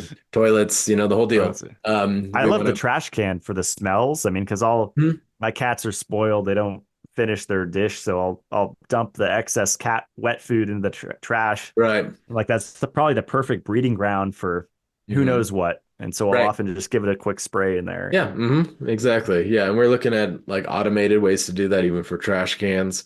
Because yeah, those types of devices in our home over time get neglected and become breeding grounds for higher concentrations than what you want. And then of course, just you don't want odors, you're concentrating, things like that. You don't want odors coming out of them. So, Yeah. Well, yeah. here, I mean, I don't have trash pickup for people that live rural like me and they have to haul their trash in, the Total Clean's amazing because I just have trash cans lined up outside. And once it gets into the 70s, 80s, Sure. 90s, I start getting maggots in there because flies get in, they Yep. breed in the. So I've just been spraying down my trash bags hmm the last few summers, and it's been awesome with the Total Yeah. Clean. Definitely That's keeps the good. Yeah. flies down. Yeah, that's Yeah. that's one of the applications. You get rid of Yeah. I don't know how much I can say about this, but like we have livestock applications where it's like you get rid of some of the odor, you can get rid of the flies and it's amazing the amount of blood flies drink from cows. I didn't know that. It's crazy. But yeah, the Total Clean, that's a different company that we invested in, kind of like Air Oasis in a way. And they do large scale industrial water treatment and the five largest waste treatment facilities in the US. And it's a iodine and copper based formula. And then Hypor was like, well, okay, this is a zero VOC, natural cleaning method. We should probably have a residential version. So that's what the Total Clean is. And it's a very effective way to remove chemicals, odors, clean various surfaces without adding chemicals to the air. So Mm. you want to get rid of the odors without adding synthetic chemicals to the air. So we hope to go after some of the big name brands that are basically adding fragrances to the air to cover up things like a bathroom odor instead of removing the odor from the air in a way that isn't going to be leaving chemicals behind. Yeah. Mhm. The Febrezes. I didn't say that. I think anyone with a cat or a dog, because animals throw up and Yeah, that's all. gross stuff happens, or people with chickens. You just reminded me to spray down my chicken coop because Yeah, that's they a poop everywhere, and it's big application. Yeah, we were even looking at one of the biggest produce suppliers in the world. I forget how many 800,000 chickens they kill a day or something like that. They got major issues. But yeah, I mean, for me, it's like I've oh. got four little kids. And so you talk about like throw up, it happens. We get a bad sickness. And so, yeah, something like that is a really good way to clean carpets, car seats. You want to get rid of the odors. You want to clean the materials without leaving chemicals in the air behind. Yeah. Hmm.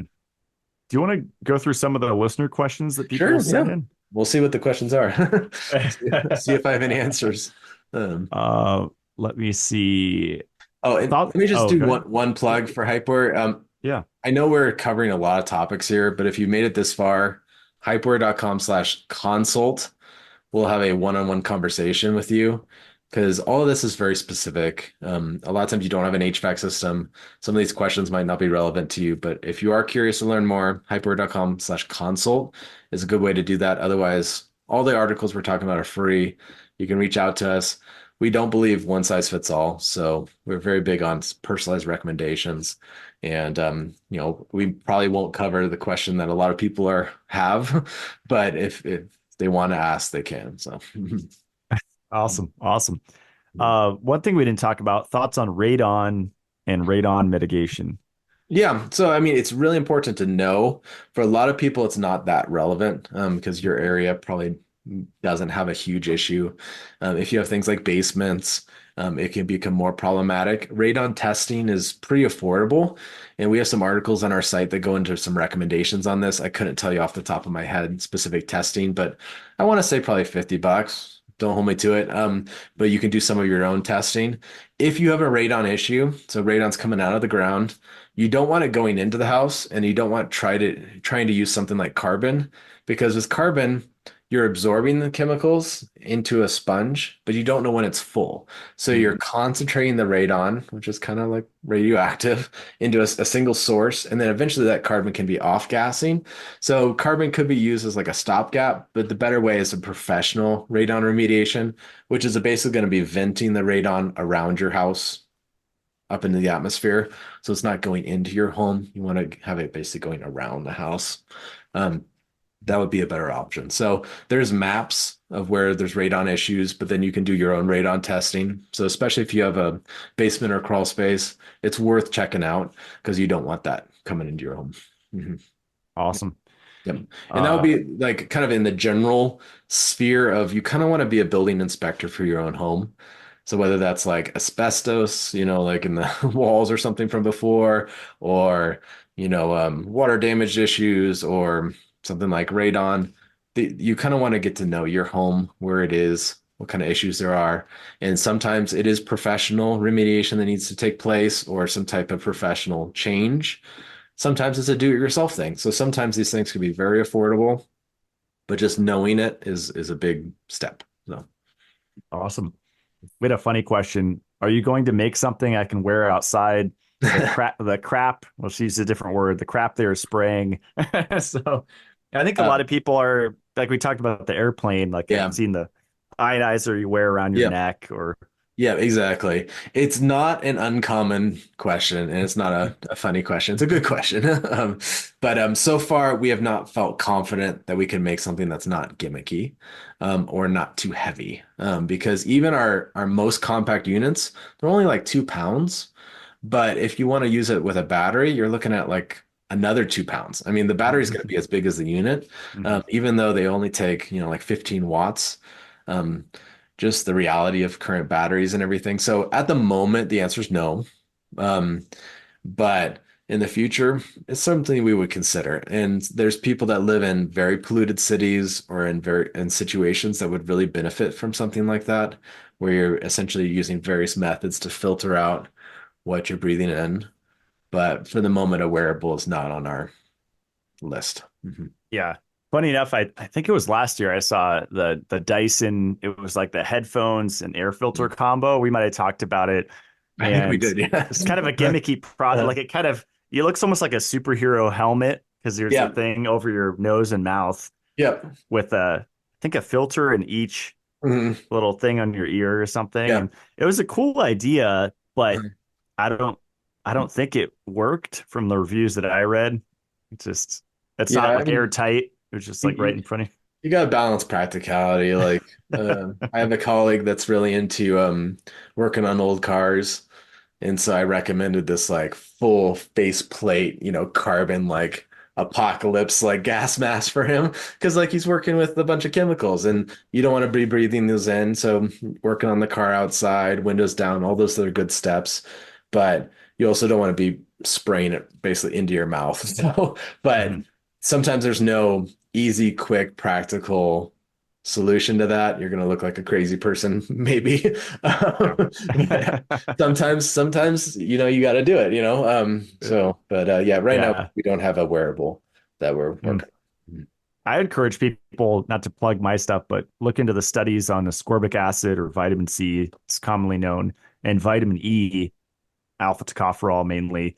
That combo for environmental pollution, like Yeah. not only excess radiation from the sun, but just car exhaust and stuff. It's amazing what those two vitamins do for Yeah. protecting you from so many Yeah. things. And building your own resilience, because like a human body has tons of air filters, processes to deal with these things.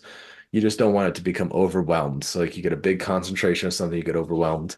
We all have varying degrees of resilience and things like that could boost your resilience. And that's a huge part of all this. Some people are going to have more challenges with that. And so you want to cut your exposure or at least have a safe place at home so you can detox. But yeah, building your own resilience is absolutely something we want. We don't want you to live in a bubble, We don't want you to go around in a big like sphere or something like that. We want you to go outside and be exposed to things, or even be able to go inside into an unhealthy environment and be exposed and have your body deal with it. Um, so Great. Let's see. This might be the last one because we actually covered quite a bit in the interview. oh, nice. What what are good at-home tests that we can do? So probably reach out to us, so we can give better recommendations on what you're trying to test. I think the short answer is you're not going to test for everything, but there's lots of practical things you can test for specific situations. And again, if you're in Florida and looking to test for mold, it's really only if you're trying to prove it to your landlord or your spouse. Otherwise, we kind of have to assume you have mold, and you can spend a few $100s to prove it, but you might be better off just trying to focus on mitigation. Particulate sensors are good, humidity sensors are good, even sometimes CO2 sensors are a good thing to look at ventilation. We have lots of recommendations on our site for various mold tests. And I guess we could talk about that briefly, but we see a lot of really high false positives on mold tests where people are doing things like ERMI, which have very good practical applications, but they're like, I'm getting this results back and it says I'm gonna die. Like it's like off the charts bad mold. And they're like, I don't think I really have that big of an issue, if any. And some of these test kits come to you already contaminated. So before you take a sample, they're already contaminated, not maliciously, but just how they were made. They're not made in this like perfect clean room. So sometimes the sample material already has mold in it. You send it to a lab before you take a sample, you got mold. Um, Sometimes it's not a perfect picture of what you're actually breathing at the time. So sometimes a professional really needs to do it. But as far as the do-it-yourself like mold tests, we really got mold. It's a company, I think gotmold.com maybe. It takes it's basically a simplified consumer, like just homeowner like us, version of a professional air quality cassette sample, where you're taking a sample of the air that you're breathing and then you're sending that into a lab with a sample taken outside. So you get kind of the outside and then you take it the inside. So you get kind of a benchmark. And then that's a good indication of what you're breathing. There's things like mold VOC tests, which I think have promising applications. You could have mold in a crawl space. Maybe you don't pick up the spores, but the chemicals are coming through, so you're able to trap those. And so there's lots of things out there, but the bottom line though, we have folks that they don't have $50 to spend on this, so they're not going to spend $400 on a mold test. We'd rather you focus on mitigation. So sometimes if you're trying to prove it to somebody else, maybe you already know you have a problem. And then even like we used to sell Petri dish kits for like $5. We don't sell them anymore, but um, the reason we sold them is because sometimes just doing a visual test for you or someone else is the first step to be like, okay, there's things in my air that I Mhm. can't see, smell, interact with, and it's gross, and I want to look into this more. So sometimes just having that personal experience, maybe it's not the most scientific, application, can be a good part of the journey. Because for a lot of us, and myself included, like you've had experiences in the past where you were having reactivity to an indoor air quality issue, and you never made the connection. Like for me, like I only remember this a couple years ago. In college, I was overseas, and every time I went into this room, I was sneezing. Sometimes I sneezed till I bled, and like I'm not very a reactive of a person. And it wasn't until years later that I thought, oh, maybe there's something in the air in that room that I was reacting to. At the time, it just didn't cross my mind. And for a lot of people, it's that sudden realization of, oh, I feel worse at home or I feel worse in the office. And maybe it's because you don't like your work, or maybe it's because there's something going on in your air. And so, yeah, there's lots of tests that can be very beneficial in your journey, but they're not going to tell you the whole picture of what's going on. Mm. That's awesome. That was So great. reach out to us. And We got lots of articles on different oh, things. Yeah. there's tons of art. Yeah, you could spend a year reading all those posts. Yeah, I think It's we're over 300 now. And we've only started wow.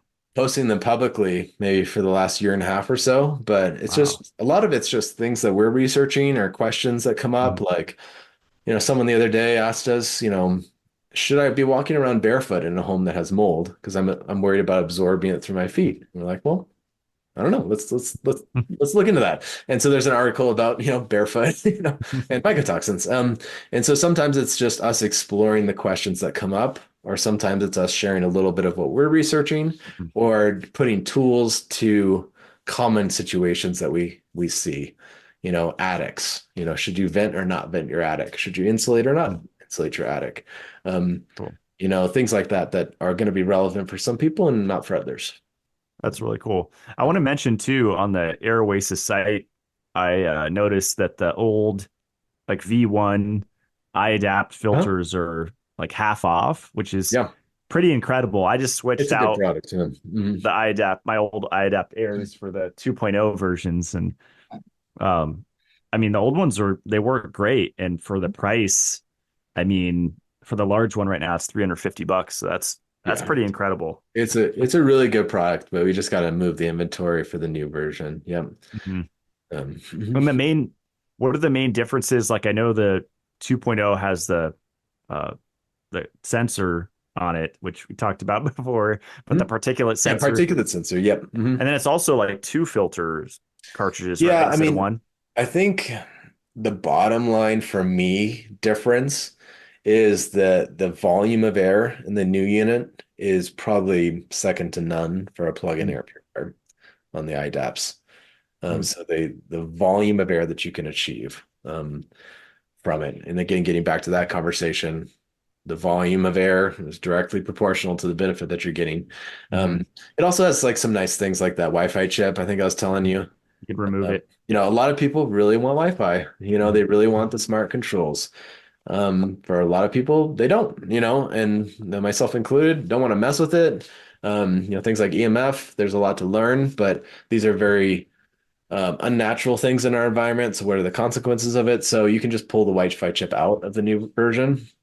A really simple solution. So I think there's just mm, overall a lot of improvements. But I think to me, it's the airflow is the biggest difference with the new system. mm. Yeah. I didn't even notice on the bottom of the if you click on like iAdapt Air Pro, you scroll down and there's actually the chart where it's comparing all the iAdapts with the Air Doctor 5500, Mm. with the IQ Air, and then Mhm. with even the Dyson Big and Quiet. And it goes through price, annual Yep. cost of ownership, CFM, and then Mhm. price per CFM. And Yep. that's crazy. The annual cost of ownership for the Air Doctor 5500 is $375. And for the iAdapt Air Pro, the biggest unit, it's 114. Sure. So it's like what, a quarter of the cost. Yeah. So yeah, that's we didn't really talk even that much about that, but with a lot of HEPA, you got to consider if you don't change these filters regularly, it could be at some Mm, point a negative for your air quality. You could be mm, potentially growing mold in the filter. In the case of a lot of units, they have no germicidal applications, so you're basically trapping mold in there, hopefully, but then you're feeding it more organic material, and you've got a nice little environment for it to grow inside the HEPA. But for a lot of units, you're also married to the supplier of your unit. So whatever their price point is on your filter, that's what you're stuck with. mm. There's some ways around it, but that's why with the HVAC, it's like you're moving so much air through that, and the filter expense for an HVAC is often less than a lot of these plug-in Mm. air purifiers. And yeah, so you run into some big money on these some of these units just changing filters. Yeah. Yeah. Yeah. And I wanted to bring up earlier, not to bash Air Doctor too much, but that's the common one I see on like Instagram, people promoting it. And I just think last week or the week before I was on their website just looking around, and me selling a 7-stage water filter, I always look for transparency. And it's interesting that it's ultra HEPA filter, but nowhere does it show the grade, the it's H11, Sure. H14. I can't find that anywhere. Right. And Yeah, and that's I, a that, lot of companies do that, and yeah. some of them I think are good products that are really overpriced. If you look apples to apples with other things. So as Mhm. much as you can, like going back to that conversation, you want to weed through the buzzwords and try to get to the specs. Sometimes you can find that in the manual. Sometimes you can see it in the decimal points that off the top of my head, I don't want to get it wrong, but 99.9 or 99.95 of the zero point 0.3 microns is going to be the standard. So they might not say the name, but they might tell you the decimal points. And assuming they're not lying to you, which they shouldn't, but then you could take those decimal points and then match it with the grade. But again, that's where some of this industry gets really confusing because various products from various suppliers are going to change the vocabulary, but they're not actually changing the technologies. Yeah, because I see here clean air delivery rate. I didn't hear you talk about that during this whole show. Yeah, we talk a lot about CFM, but like so CADR is clean air delivery rate. It's like the amount of clean air that's coming out. But we tend to use CFM as it's a little bit more universally applicable. CFM is cubic feet per minute. It's the amount of air, just a different term, really. Okay, I But see. so like the CADR is like how much clean air can you get out of that filter? Okay. Because the fan might have a different CFM, but if you put a filter on it, you might be getting less airflow. But we tend to just try to simplify everything to CFM. So that's the volume of air that you're getting out of the system. That's kind of what we Mm, look at it as. But CADR is a very commonly used term. mhm. That is a good way to measure the volume of air that you're getting out of something like a HEPA. Yeah. Gotcha. Yeah, it's just it's funny to see kind of the hypocritical mindset in people that get super like with nutritional supplements. They're like, um, what's it derived from, and what specific chemical was used to extract it, and all these things that I think is usually not important. I mean, there's industry standards, and you can't really Mhm. cut corners generally in making nutritional supplements. Yep. But then in the same breath, they with air filters and water filters, no transparency, and they're fine. Mhm. I Yeah. don't know what the filter media is in this water filter. It looks good. I'll Right. buy it. I don't Yeah, know exactly. what the KDF is. Who cares? It looks Right. good. The marketing's good. Exactly. It's Yeah. interesting. Yeah, and like with air purifiers, like there's so much that buzzwords happening. Certainly, if you buy three different cars, they all may be a car and they have different quality and different features. Some of those features that you're paying money for probably don't matter. Some of what you're buying in a car is branding, and it's the same with an air purifier. A lot of times when you buy a plug-in unit, you just have to be aware of you're paying for like really expensive marketing. You're paying for graphic designers. You're paying for a fancy looking LED screen. You're paying for plastic. You're paying for certifications. And then a little bit of what you're paying for is the fan and the filter. Now some units may have better like a sealing, like a air sealing. So on some units you could have a really great filter, but then the air is leaking around it or leaking out of units. So there's other factors when it comes to just pure quality. So you Mhm. could have some apples to apples, same specs, and one is just made a lot better with better materials. It's going to Mm. last you a lot longer, but you also just want to weed through some of that marketing to try to get to what is it actually that you're buying. And yeah, something like the sensor, like on the Iadapt, when it's a particulate sensor, I think it has applications, but you just got to be a little bit aware of some of that stuff. You know, everything that's in it in the unit you're paying for, whether you need it or not, whether it benefits your quality or not. So Awesome. everything And from if the package it comes in to, whatever, you're paying for it in one way or the other. So you just want to yeah, focus on the part that's going to give you the biggest benefit. Yeah. and I almost forgot to ask, and this is a question I get often for someone on an extreme budget, and say they live in an apartment, would just getting the Air Angel to run in their bedroom and the mold guard run in their bathroom, would that be a good start? Probably reach out to us Okay. because then we can give recommendations and other things that, Okay. ways to cut corners. If you're going to be in that apartment long term, we're going to treat it very differently than if you're saying, I'm only here for another couple months. Depending on where you live for those couple months, we might just say, open the windows all the time and get a fan and make your own lime wash paint and paint the bathroom that has mold. I mean, it might be something like here's some tools for advocacy for renters and the rights that renters and tenants have for things like mold or air quality.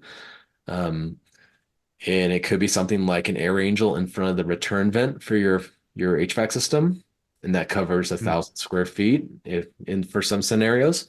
For some, we're recommending it for 300 square feet. So probably reach out to us, and we'll try to give you as many hacks as possible and do-it-yourself stuff, and then try to give you some options because for some people they can't even afford an air angel and a mold guard, which is relatively affordable. An Air Angel's $300, Mulgar's 150, but that's still a lot of money for a lot of folks. So we got to give you as many tools as possible and then give you some recommendations, depending on how long you're going to be in a place and what you're dealing with.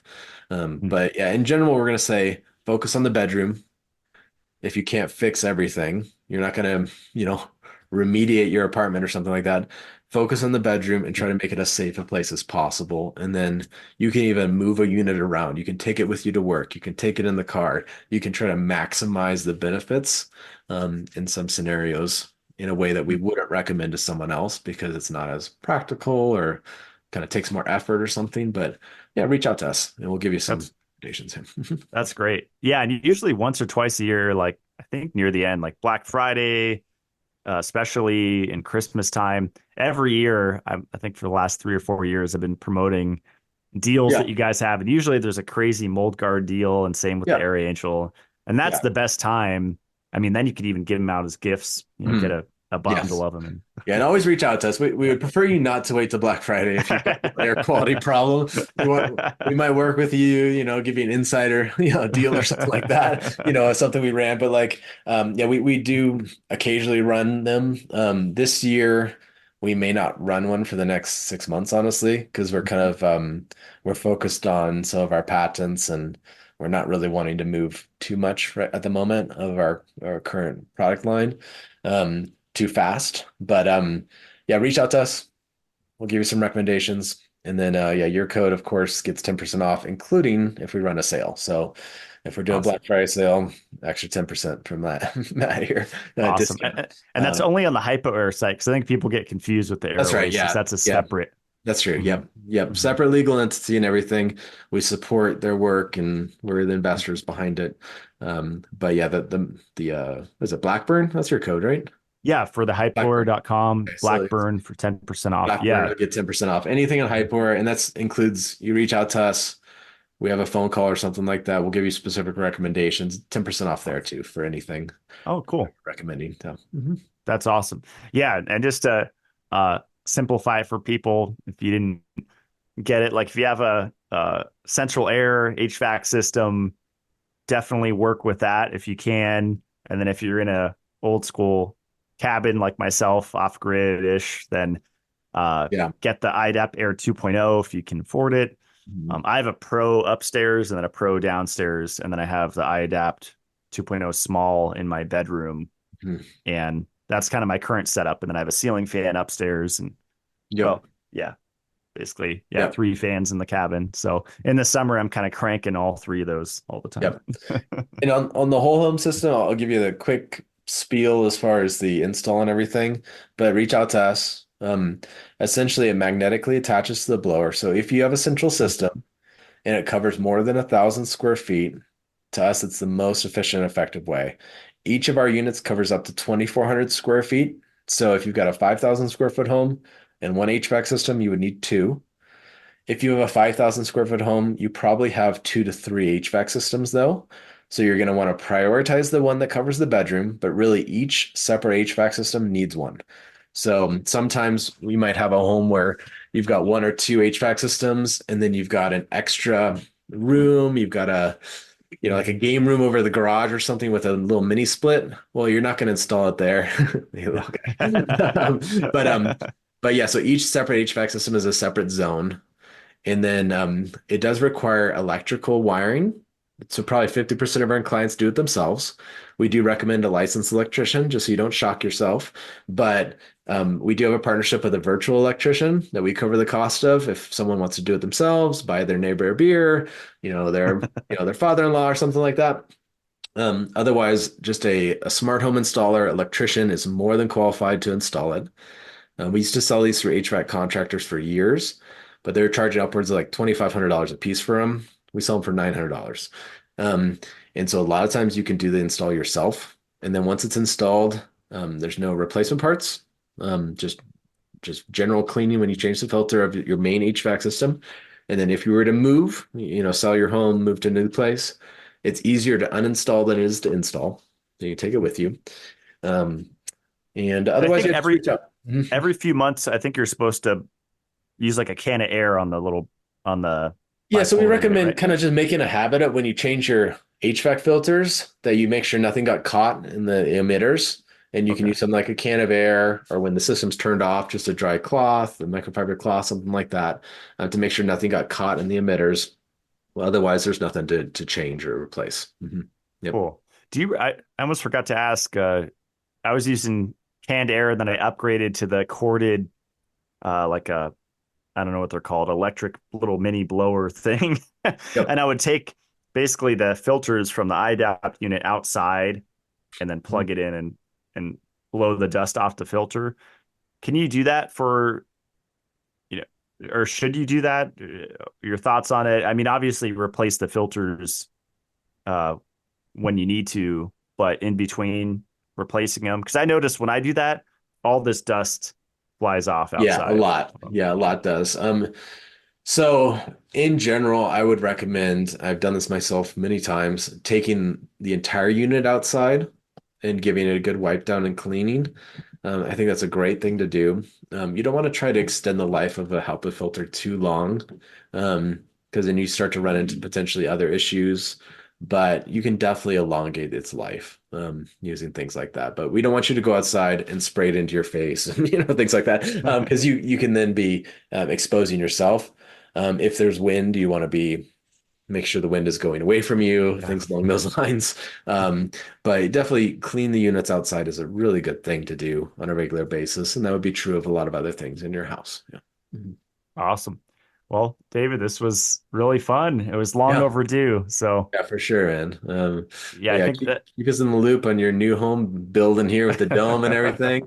We want to learn right alongside with you on what's out there. I Mhm. will. Yeah, I'm actually going to have a show on it. So it'll be, I think it's one of the coolest new, building materials out there. And yeah, this subject of air quality, I'm just passionate about. I think it maybe not the most exciting, but for me with water, it's just usually overlooked. Like I think people think Yeah, about water more than they think about air, yeah, but they're both just as yeah. important. That's been our experience. It's like, it's easier to think about reducing toxins in food or water. They're a little bit more tangible. And then air is this kind of distant third. And what we often say is it's one piece of the puzzle. For some people, it's going to be really big. For some people, it's just going to be preventative. Maybe you don't have any air quality issues overall, and you just don't want issues to come in the future. You don't want mold issues in the future. That's wonderful. For some people, it's going to be a very significant part of the equation. And as we often say, you breathe about a swimming pool every day worth of air. So whatever's in that air, you're potentially ingesting, exposing through your skin, through your lungs. And it's just one piece of the puzzle, though. So, Yeah, that's awesome. Well, thanks so much. This was great. And I'll put all the links below where you guys can check out the blog, check out the two websites. And yeah, thanks, David. This was awesome. Stick around as we close out the show. good chatting with you again. That's a wrap for today's show. So many interesting points that David made. One of my favorite parts is where he emphasized the importance of the ceiling fan and how the ceiling fan moves 30 to 40 times more air than a $1,000 HEPA filter. I think if you only get one nugget of information from the show, it's that the air filter is only as good as the air that reaches it. And I don't think I fully grasped that before this conversation. In the cabin that I'm in now, there's no central air, no HVAC system, but I do have 3 ceiling fans, one in my living room area, one in my upstairs office, and one in the bedroom.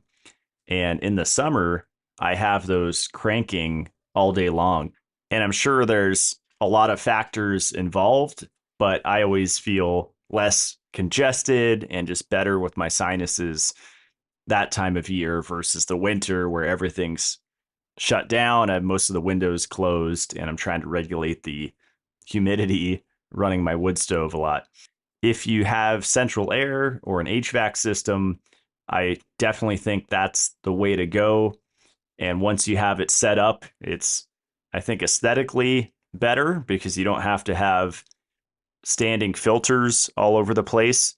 But as David talked about, just the volume of air that your HVAC system moves makes it such an efficient whole house air filter, basically. Sometimes I like to go down a rabbit hole and search air pollution health on PubMed or something and read all the different studies on the health effects of polluted air.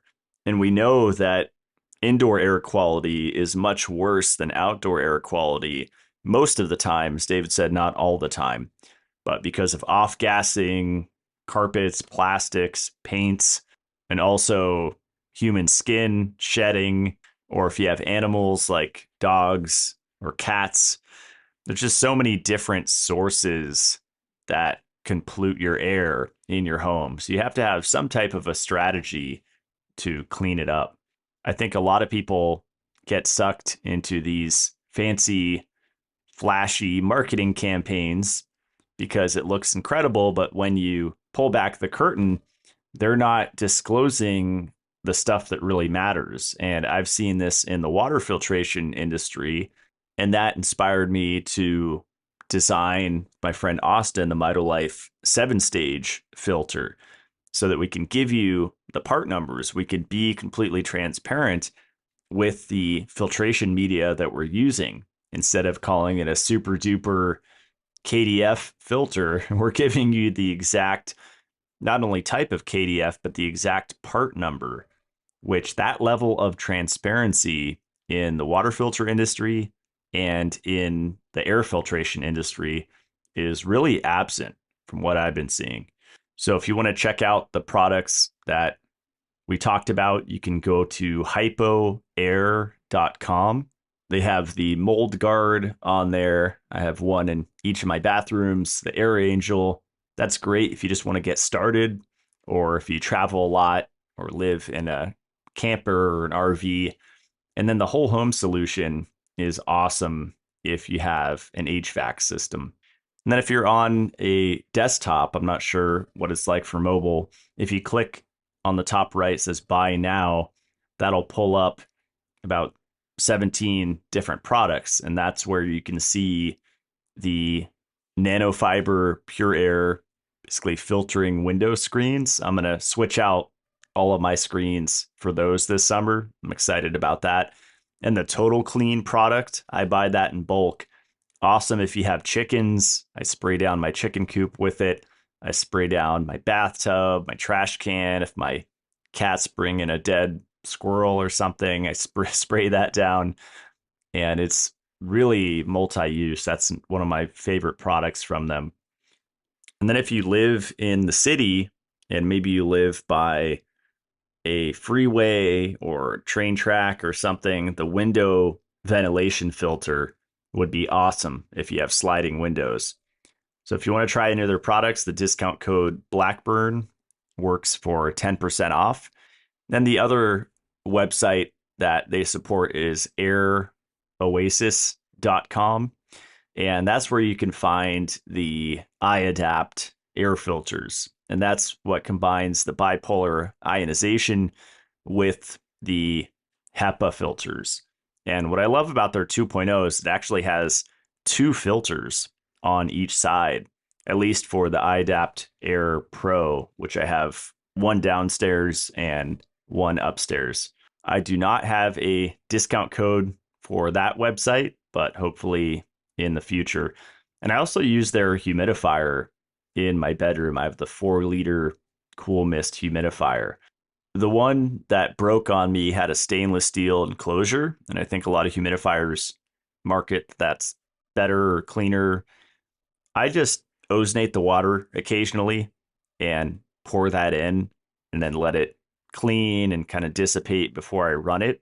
And that's how I keep this humidifier clean, is with the Crucial 4 water ozonator. And that's a good segue. You can find that on my website at matt-blackburn.com. I have my CLF protocol up there, and then I have all of my recommended products. And actually on the front page under featured products, you'll see the ozone generator cold plasma. I use that to clean my vegetables, and there's all these different attachments where you can do ear insufflation, make ozonated water, you could do rectal ozone. There's just so many different therapies. That's a really versatile machine. And I would easily put that in the top 5 machines that everybody should have at their house. I do want to give a shout out to Lifeblood. It's my friend Adam's company. He just released a few new products, and they're basic but powerful. It's creatine and glycine as single supplements. So encapsulated form, German-made, micronized creatine with no excipients. That's one of my big gripes with a lot of these supplement companies and why I started Mitolife. I used to hang out in the supplement section at Sprouts and different grocery stores, and I was just looking at these bottles with disgust at the other ingredient list. Why are they adding all of these other ingredients? And why not use bamboo silica instead of just basic silica? And why isn't the bottle biodegradable? Why doesn't it break down in a landfill? We're just adding more plastic to the environment. So Adam shares those concerns with me, and that's why I'm a huge supporter of Lifeblood.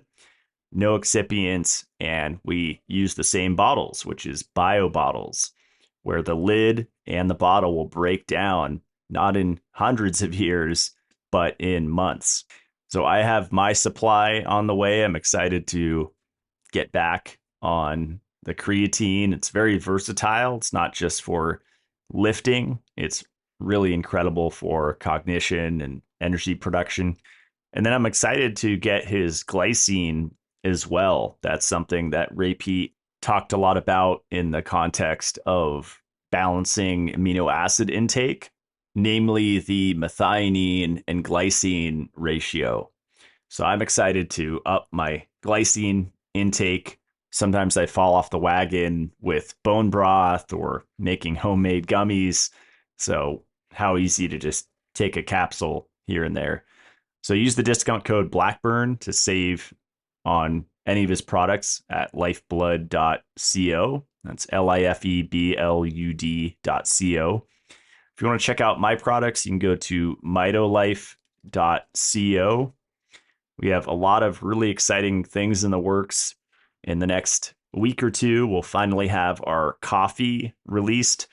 This is small batch, single origin, just no frills, high quality coffee. I'm very fortunate to have friends in the coffee industry.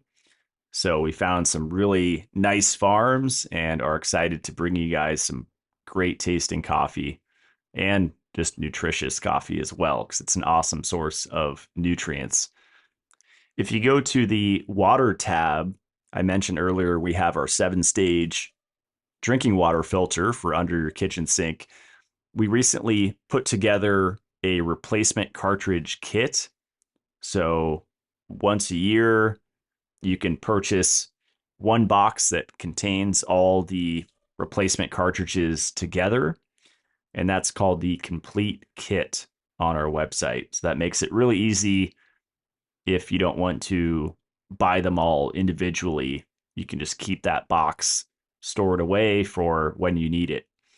And then under the wellness tab, you'll see all of our different supplements, and we have quite a few. When I restarted Mitolife back in 2019, I started with just a few products, and it was Dissolve It All, the systemic enzymes, the digestive enzymes, the vitamin E, Shilajit, and the line's just blown up since then with a whole bunch of different products. And I'm going to work on kind of refining and simplifying the Mitolife message. And I've been doing a lot of that on social media. You can see both on my personal page and then on the Mitolife page, specifically on Instagram. You'll see a lot of information about timing and dosage. And we're not doctors, we can't prescribe, but using clinical studies and just useful information so you can take back your power. So right now, the melatonin, the 5 milligrams, is on sale. It's an incredible deal, especially this clean of a melatonin product. So if you want to dabble in melatonin therapy, you can purchase that one and increase your dose comfortably instead of just jumping right into 50 milligrams. That's what I did. But a lot of people want to start slow, which is fine. And I've been doing a lot of education around melatonin on my social media and on the Mitolife page. And I'm trying to get a podcast together all about melatonin. Check out the Mitolife Academy that's on YouTube. It's $15 a month. You get 2 videos every month and then a live Q&A. And I'll often do giveaways every so often. So that is all for today. I'll see you guys next Friday. Stay supercharged.